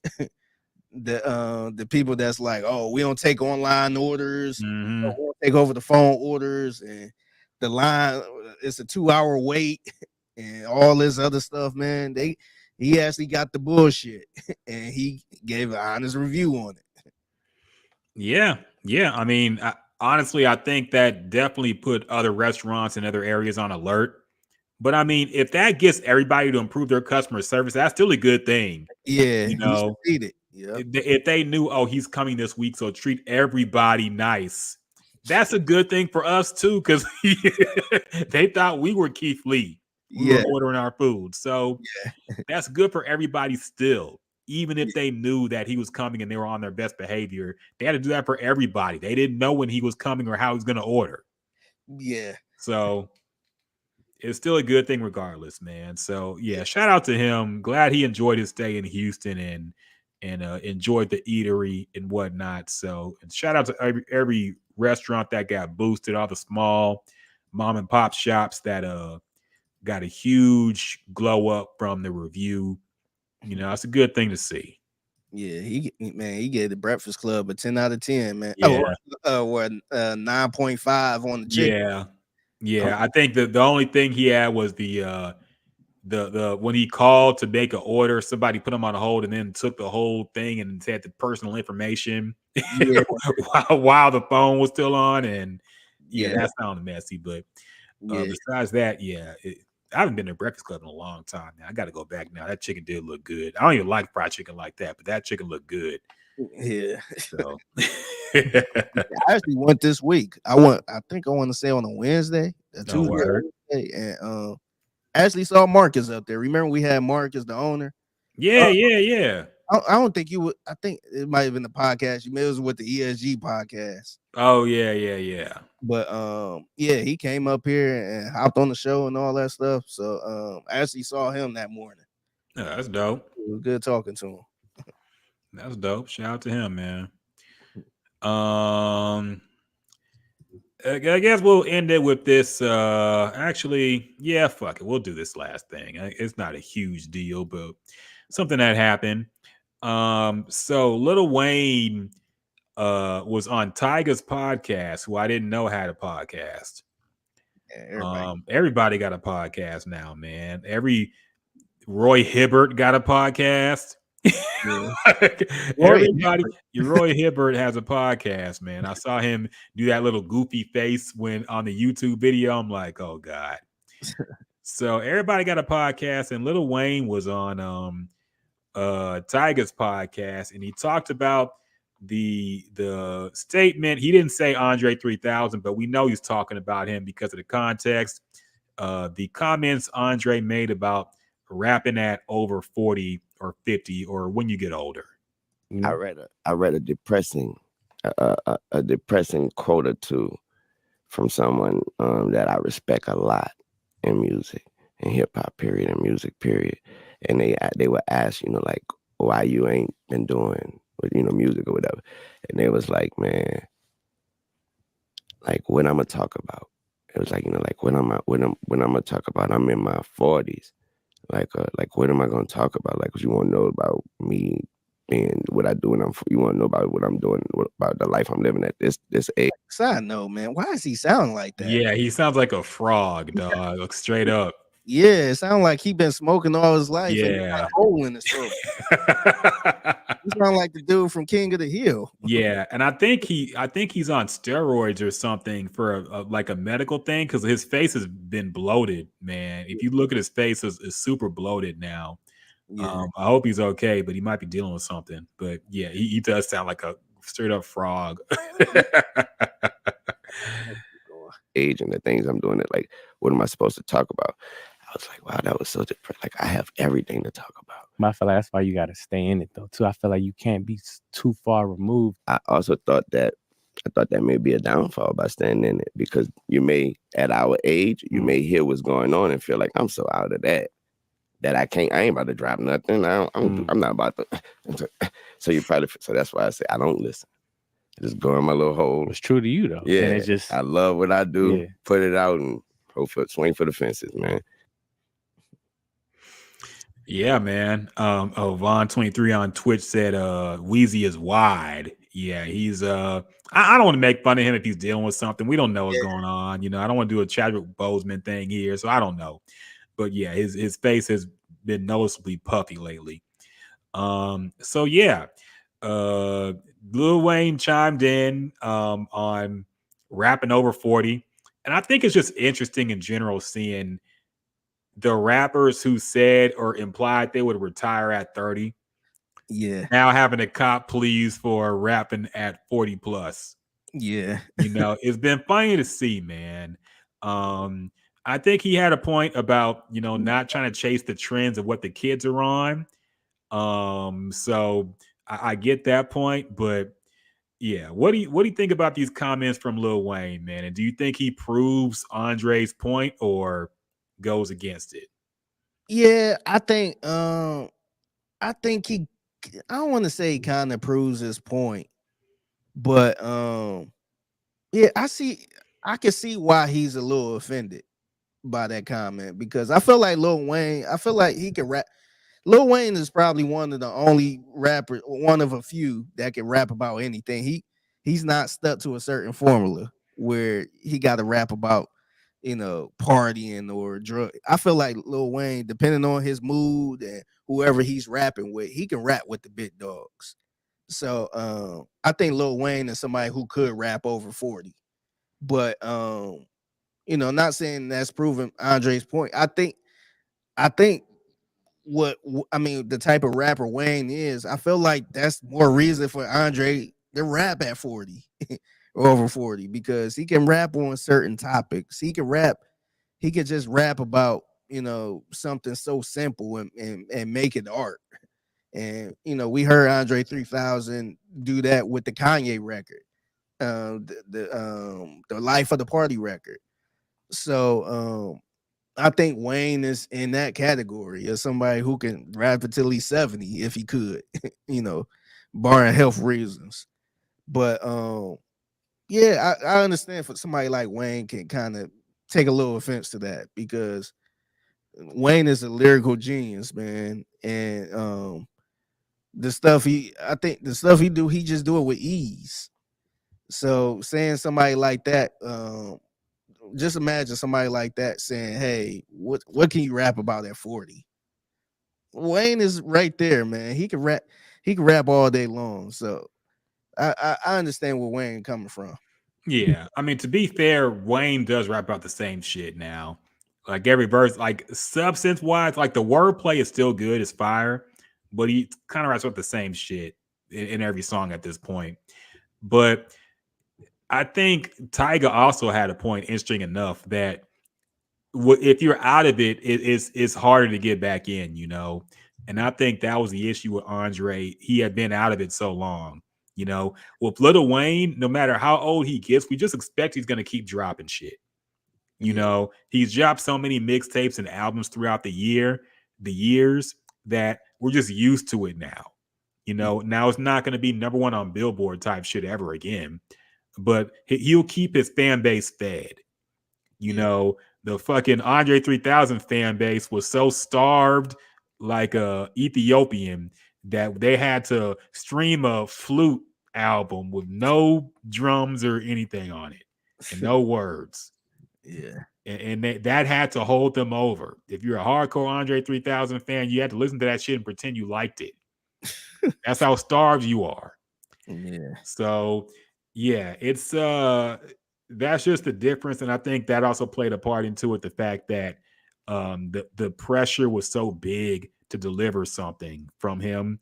If he just kept rapping and releasing his own projects like Big Boy does, Big Boy drops all the time, you know. And so it's not surprising for us, and it doesn't feel like he's outdated or, you know, it sounds like Big Boy. Yeah. If Andre kept making projects and made projects of his own and just dropped them, he could just rap whenever. But the fact that he took such a long ass hiatus is that the pressure is too much now, in a way. So I get that too. Yeah. Tab said, shout out to Lil Wayne, my favorite rapper of all time. Vaughn on Twitch says, Solo Reprise is the best example of nothing into something with 3 stacks. And hell yeah, Wayne can rap well in his later age. He just hasn't delivered in a long ass time. See, I agree, but also, yeah, I pretty much agree. I do. I mean, he's definitely, like I've said before, I think he's technically a better lyrical rapper as far as wordplay than he's ever been. But I mean, his rapping style is just catered to younger people, and it's never going to be, you know, chart topping. He's never going to have another Lollipop ever again, you know, and that's okay. You can still make money and do your thing, and he's clearly enjoying what he does. So, yeah. But oh, speaking of podcasts, everybody got a podcast. Did you see this Jeff Teague podcast? I've seen clips of it. Yeah, he pretty much what did he say? He was talking about Michael Jackson can't sing. I didn't see that one. Here, let me play it for you real quick. Play that shit. Yeah, he kind of had the internet going crazy a little bit. Oh, I think this is it right here. What does Drake do better than fucking Michael Jackson? What? Voice them, they damn sing on the same level. Oh no, we're not gonna do that. DJ, move the fuck on. Please. This nigga said Drake sings better than Michael Jackson. Michael Jackson could not sing. Y'all gonna sit here and tell me Michael Jackson can sing? When he got past ABC 1, 2, 3, when that nigga started turning white. I swear to God, we not doing this for clickbait. on my mama. Michael Jackson cannot sing, bro. I'm not clickbait. I'm not trying to be, but I'm being for real, bro. If y'all gonna sit here and tell me that shit sound good, bro, it slaps. This is how I know niggas really don't be tapped into music. You can't have no ear for music. You gonna say Drake sings just as good as Michael fucking Jackson. Y'all really listening to that shit and saying, fucking good. Whitney Houston can sing. Faith Evans can sing. Nigga, Faith Evans can't sing better than no motherfucking Michael Jackson. Fuck out of here. Move on. Move on. Are you fucking crazy right now? What are we doing? Way better than Michael Jackson's voice, bro. Michael Jackson cannot sing, bro. Look who y'all be vouching for. Y'all being for real, bro. If y'all... Now, look, I've actually, to be fair, I think he has a point with the Motown kid Michael Jackson and his voice versus like the older Michael Jackson. Now, I'm not going to sit here and act like Drake sings anywhere near as good as Michael Jackson. But I've thought about this actually. I've thought about like Michael Jackson, would you say he's one of the best singers of all time? Nah, I don't You think would no. say I don't think nobody had like voice wise, the best singer of all time. I don't think nobody ever had him in that range. I don't think. Yeah, like maybe Kid Michael Jackson could be up there. Jackson 5 Michael Jackson, with Who's Loving You and all that. Like those were some really great vocal performances. But as he got older, like he has a nice voice that sounds good, but it's not like a Luther Vandross. It's not like any of the other great singers of the time. So I would definitely say he's not one of the greatest singers, but I wouldn't say he's can't sing either. Yeah, That was going too far. He really jumped out the window. He did a little too much saying Michael Jackson can't sing.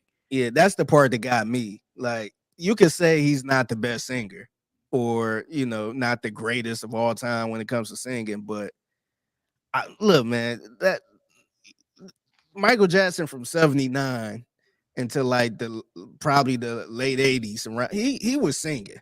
R&B Michael Jackson was really singing, man. Mm-hmm. So like because we brought this up on the show too, on In the Loop.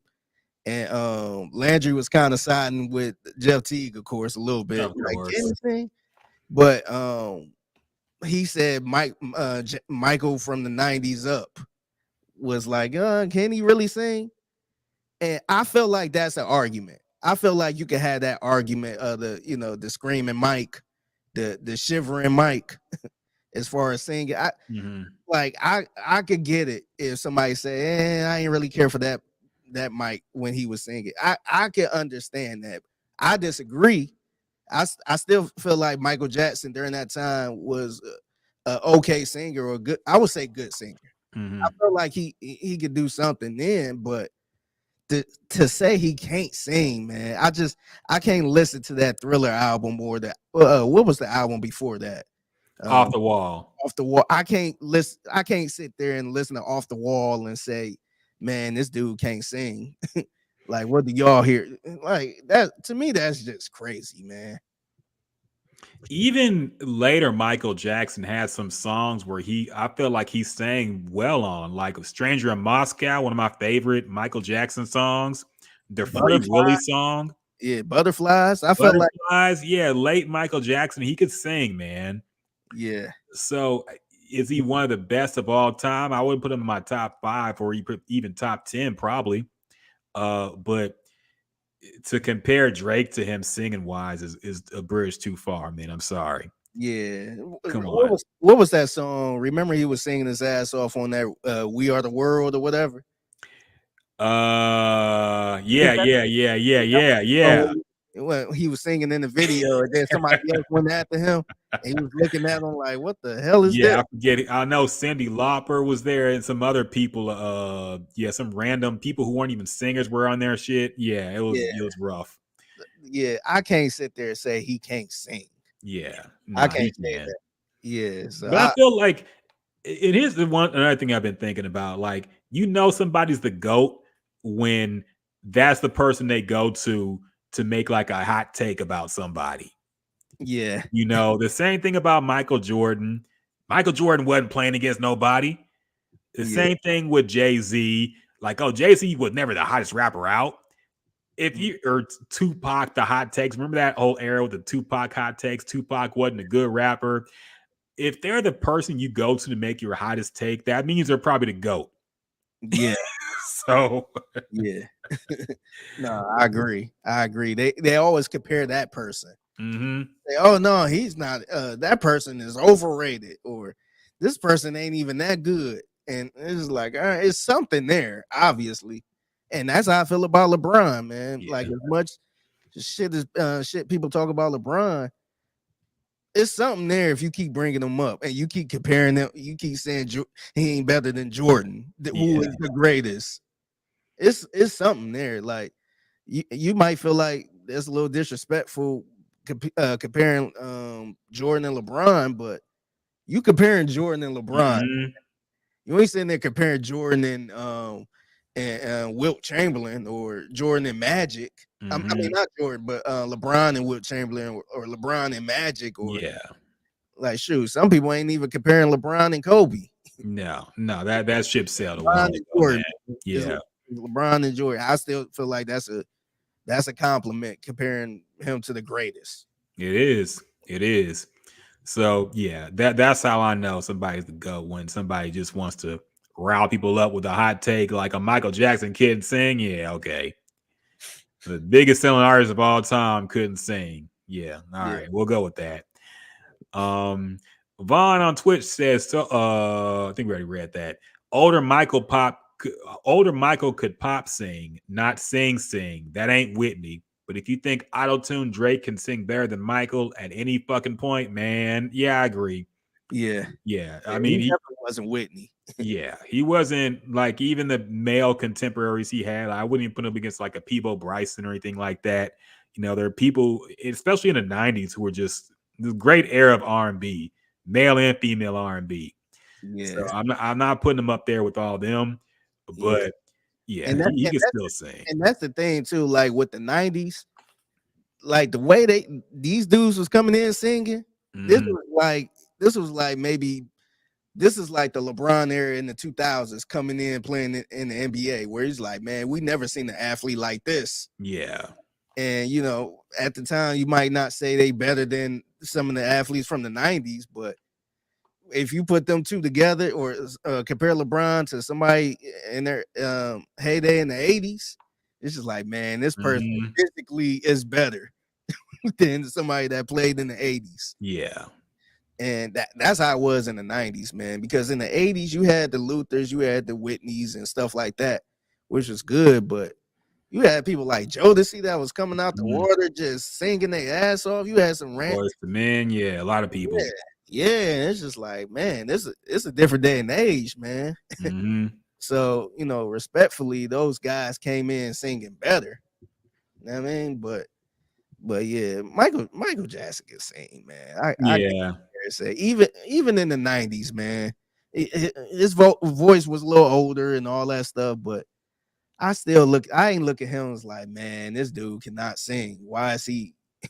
You know, he wasn't Bobby Brown with it as an older Mhm. artist.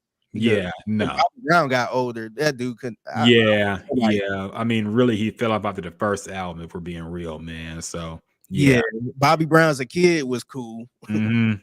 you know, but Bobby Brown as a grown man, like, nah, this ain't it. Yeah. Yeah. No, I agree, man. Tab said he agreed. I think he agreed. Are you saying you agree with Tyga? Put you on a hot seat, man. I don't know about that. I think He said he agreed with said it, Tyga. he said it during when the clip was playing. Yeah, yeah, yeah. I don't know about that. I think, like, I agree with the sentiment of he wasn't the best singer, but I think as a saying Drake can sing better than Michael Jackson is crazy. Yeah, he pretty much said after ABC that he was a kid then, man. So you Yeah, mean he had a lot of songs and albums you in between from yeah, whatever they played in the background that we couldn't hear. yeah, you mean to tell me Rock with You wasn't singing good on there? Yeah, people just that's another thing too about the new generation. A lot of people just want to feel like their shit's the best, you know. Like, unfortunately, and I don't know how old Jeff Teague is, but it's possible that he doesn't really remember Michael Jackson, you know. So you really can't speak on a phenomenon that you weren't a part of, but you Yeah, can speak about Drake. yeah, And you want to believe that Drake is the best ever because he's the only one you've seen really of yeah, that status. yeah, But for people who actually are older than 29, or I don't know how old it would be to not remember Michael Jackson, it'll probably have to be This, like 21. this is the crazy thing. He's 35 years old. Okay, well, now he has no excuse. He's Yeah, about as old as me. So, yeah, yeah. he has no excuse. He's And just trolling. yeah, and the other thing is like I understand somebody that's under 30 where they grew up to like a Drake being a singer or name any other singer around here, like Summer Walker or SZA. Mhm. something like that, and you kind of like, yeah, they can sing better than Aaliyah or whoever that was in the 90s or Faith, whoever. I can kind of understand because that's what they grew up to. Those was the R&B people that they grew up listening to. But like Jelty, he older than me, man. He older than me by a couple months. You mean to tell me Drake can sing good as Michael Jackson? That's insane, man. Yeah, I mean, unfortunately, I think with a lot of these podcasts, even the ones by famous, I don't know if Jeff T because he's a famous NBA player, but I know of him. But they got to get their viral clips off, man. So unfortunately, I think he dialed it up a little bit. It was a little cartoony with the fucking exaggerating Michael Jackson not being able to sing. I think that was just some shit to get the computers putin, as Cameron would say. Yeah. So, yeah. Anything else? I think that might wrap it up, man. I know you're tired as hell. You got an early morning. It's about midnight now on Friday. Vaughn on Twitch says, Fig, it's been a pleasure watching you put in work on 610. Rocket, I'm still mad you never sent me that clip of Paul Gallant after you gave him the Devin the Dude homework. All love, guys. Y'all have a good weekend. I don't even remember if I still have that. It's probably still, when I go on to the station on Sunday, I'll check. I saw some stuff saved, but yeah, I don't even remember that. I remember giving him homework, and I don't think he ever listened to any of it. Yeah. So it was really pointless. I talked about, when we had Paul on the show, I talked about that. Like, all my Houston rap and rap education classes were pointless because he never got any more educated on rap. What the hell do he listen to? I like, he listens to like early 2000s like music, like Nickel. I think he trolls like he don't like Nickelback, but I think he likes Nickelback. He knows all their songs. He knows all that stuff, man. So I think he trolls like he doesn't like that. I don't think he listens to a lot of new music, period. But Tab said, Rocket, always good to see you. Good to see you too, man. Hope you're doing well. I know you're on the last podcast as well. Good to see you as well. Good to see everybody up in here. I didn't think we'd have many people watching or chiming in since we did this podcast so late tonight. So glad to everybody who popped in and showed up, man. Much love to y'all. Yeah. Salute, man. This ain't gonna be an everyday thing. I'll tell you that. And my old ass I'll be in the bed by like 9:30, man. I'm getting there, man. I couldn't even stay up for that Thursday night football game, man. It was a good game. I'm like, man, I'm getting in the bed. It's late. I'm trying to be more of an early bird. I wake up really early now, around like 5 or 6. So I'm trying to get to bed earlier, and I'm trying to get like that 9:30, 10 sweet spot. But it's hard, man. Sometimes I just can't go to sleep, and I just end up staying up till midnight regardless. Yeah, and them days are over, man. Yeah, midnight. Yeah, and I'm good because I had this coffee, so I'm good now. But dog, I can't just stay up to midnight on a random night. Yeah. And Tab says, Figgy, I'm really proud of you, bro. Hey, Tab, you okay? Is something happening, man? You got me worried about these.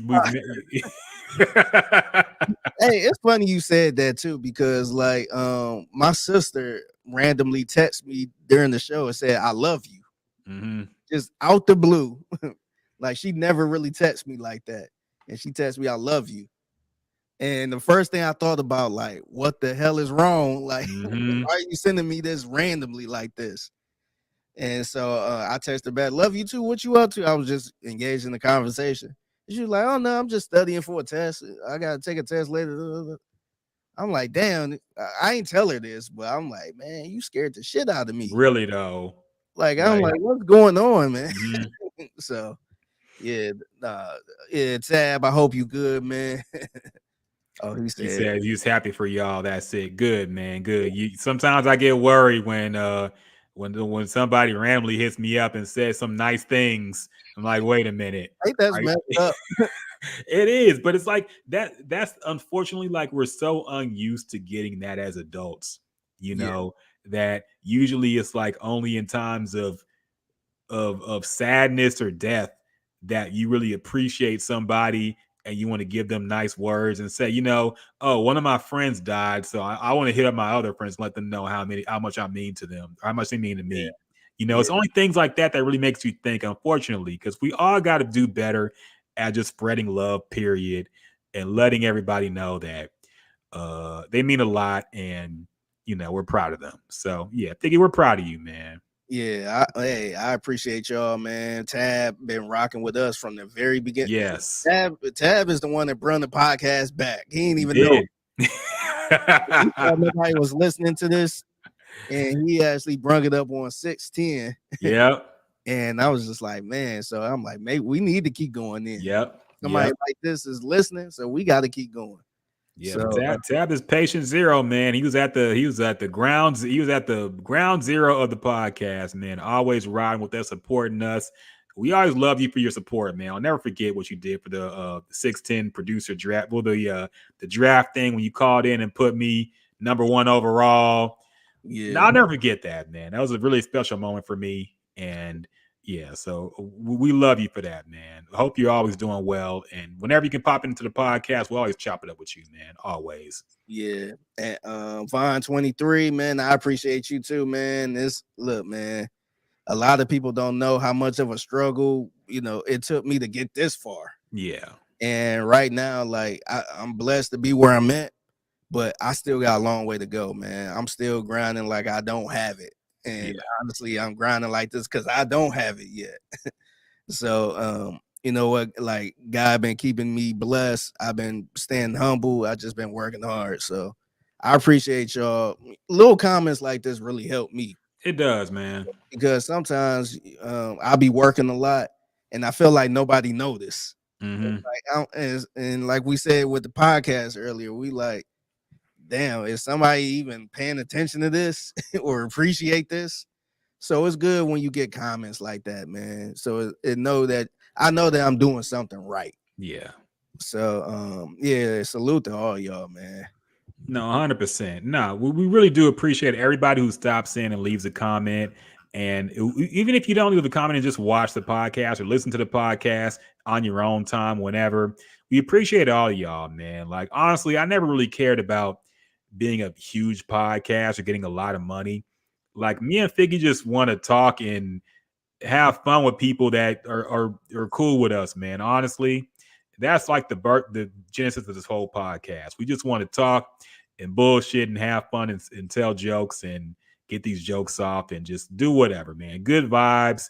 And anybody who comes in and listens and comments or whatever, really appreciate y'all, man. Y'all really mean a lot to us. Y'all are the reason we keep doing it, honestly, because there's a lot of times we think about, man, I don't know, it's a lot of stuff going on this week, and I don't know, I really feel like doing it.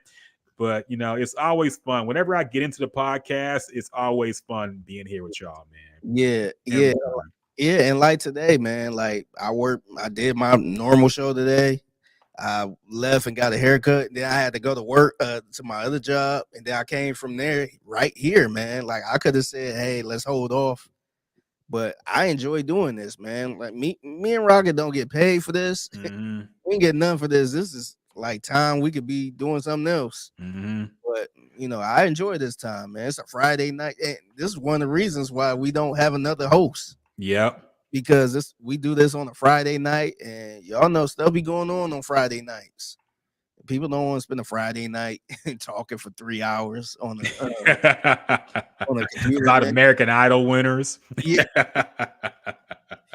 Yeah. So, like, no, I enjoy this. I enjoy talking to y'all, man. I enjoy talking to my dude Rockett. So, we appreciate this a lot, man. And I got to do a better. And this is probably something we could do start next year or something like that. But we got to figure out how to make a better experience for y'all, man. Yeah. We're always thinking. I'm looking at some other podcasts too. I'm like, man, they're doing so much. I was looking at Mark Nash podcast too, and I was like, man, he's doing a lot too. So we definitely want to make it better for y'all. But like we said, it's tough during football season. But we're almost at the end now. So once that's over, we'll have some more free time. We'll link up, we'll brainstorm, we'll think about things to do for y'all. Because I do want to keep this podcast going, man. I'm not sick of it. Okay. I still enjoy it. I still feel good doing it. So Yeah. let's keep pushing it till the wheels fall off, Figgy. Yeah, I agree, man. I was even thinking about doing something like maybe one of these podcasts we could just like play a video game or something and just you know how we doing this podcast now? Yeah. We do this and play some type of video, not Madden or nothing like that, but some type of hard game where people kind of be engaged and we still have a conversation. I think that'd be pretty dope, man. I'm sure we can. We got to do some research, but I've seen people play games on stream for sure on co-op and shit, so we could definitely figure something out. Yeah, but we'll be in the kitchen. We in the kitchen, all right. We when the Texans are done for the season, we gonna enter the kitchen and start cooking. All right, start whooping that work. Can you believe they got 3 more home games left? Yeah, it's going by pretty quick now. Yeah, so after this home game coming up on Sunday, they got the Christmas Eve and then the New Year's Eve game. And that's it. Yep. Going by quick. And they have a January 7th game against the Colts too. Yeah, that's an away game. Yeah, that's right. Oh, the home games. Yeah, that's true. It's just after this game, just 2 more home games. Yep. Yeah, they had like 4 in a row. It feels like, man. Like I ain't seen Sean Pendergast in the studio in like a month. Yeah. So this Sunday coming up is the last of the home. I guess the 3-game homestand. So wait, this next game is home? Yeah, this next game is the last of the 3-game homestand. Oh, okay, 3 straight home games. So you're gonna be at the tailgate, right? Yeah, I'm gonna do the tailgate. Okay. Yeah, and then after this game, then I got 2 more tailgates. So, and that's it. Okay. Well, make sure y'all check out Figgy's tailgate takeover. You can see a lot of things like him doing the South Side and getting clowned for it. Hey, I got roasted for that, man. Hey, man, at least I saw the clip of Brandon Scott putting you on how to do it, so at least he helped you out, man. Yeah. So to be clear too about that, I ain't want to mention it and try to defend myself too much because I'm cool with getting joked on. Mm-hmm. But I was actually joking around in that video because I was eating and the song came on. Yeah, I started kind of being silly with it, and my video person told me to keep doing that and get it on video. So it was obvious that you put it up as a joke, man. Yeah, I even said, am I doing it right? Or something like the people really think that you saw that and said, "Damn, I look good. I'm doing this dance. I'm definitely gonna put this up. They're gonna be proud of me." That's the funny part about it. So people was like joking, like Lopez brought it up on the air, like, "Oh, I see you trying to do the South Side. How you?" I was just like, "You see, I guess y'all don't know I was really joking around, but I ain't want to, sit there and spoil it. I ain't like it's cool. I was having fun. Yeah. I got what you were going with it, man. I didn't think like it was obvious you weren't being serious. Yeah. Now, real talk. I didn't grow up here, so I didn't grow up doing the South Side. I didn't even know it was a dance until I moved here. Yeah. So I'd be lying to you if I say I was an expert and knowing how to do it. But at that moment, I was being silly, and my cameraman was right next to me being silly too. So I don't understand how people. I guess they missed the joke. I don't know. But yeah. You know, people take shit way too literally on Twitter, period. So there's some people who like I see the most obvious sarcastic responses, and somebody always like takes it seriously in the comments. Well, actually, that's not what that means. Like, can you not see what a fucking joke? Yeah. It's on my nerves, man. Our girl J Bell got caught up in that one time. Remember Ross Tucker tweeted, I think Tom Brady won the Super Bowl and he was like chugging beers or something like that. Yeah. He was just like, "Oh my God, what how can my kid watch something like this?" Or something like he was being funny. Mm-hmm. And she was just like, which she took it serious. And people pretty much jumped on her like a trampoline to the point and she ended up deleting the tweet and all this other stuff because people knew he was joking. Mm-hmm. But she like took it serious, like, "Oh, is he not allowed to have a good time when he won a game?" And everybody's like, "Girl, she's joking." Yeah, she's not. I don't think she's used to that. And to be fair, she was not familiar with Ross Tucker. Not just that, the fact that there are people who tweet stuff that's so stupid you would assume it's a joke, but they're being serious. Yeah. So that's what to be fair, it does get a little blurred because sometimes you're like, this person has to be sarcastic, and then you see their profile and it's like, okay, it's not a fucking comedian. This guy is serious. Yeah. So that makes it hard as well. Yeah, especially when you see like congressmen talking about the song. Yeah. Destroying the earth. Yeah. So it's gotten hard to detect sarcasm, but you could tell when going to somebody's profile, like, okay, this guy's a jokester, or he's fucking like a comedian type dude. He's clearly not being serious. Yeah, I usually do that little check too. When I see something so silly, I'm like, let me see if this person talk about it. And then I see other trolling type of stuff. Yeah. But sometimes I'll be like, dang, this person dead serious. So, and then you see them arguing with people in the comments. Yeah. This person's serious. Yeah, it's funny, but it's hard to tell now what people like. There is always that person now who's super serious and says something ridiculous. So it gets a little tough, but yeah. All right, like we said, it's getting late. We're gonna go ahead and shut this podcast down. Shout out to everybody who came out though. Shout out to Ernesto, Miguel, Tony Scott, Spoon, Brad Spoon, Tab, of course, always. And our boy Vaughn 23 on Twitch. I don't think I missed anybody. Oh, Troy on Facebook as well. Wait, yeah, Troy. Everybody who came out and chopped it up, or anybody who's watching and listening on your own leisure time, make sure y'all check out Figgy at the tailgate. Did we say Tony Scott? Yeah, I think I said Tony Scott. Okay. You get 3 shout outs now. Tony Scott. Appreciate you chopping in, man. And make sure y'all check out if you have the tailgate next, and you should be supporting the Houston Texans now. They're good.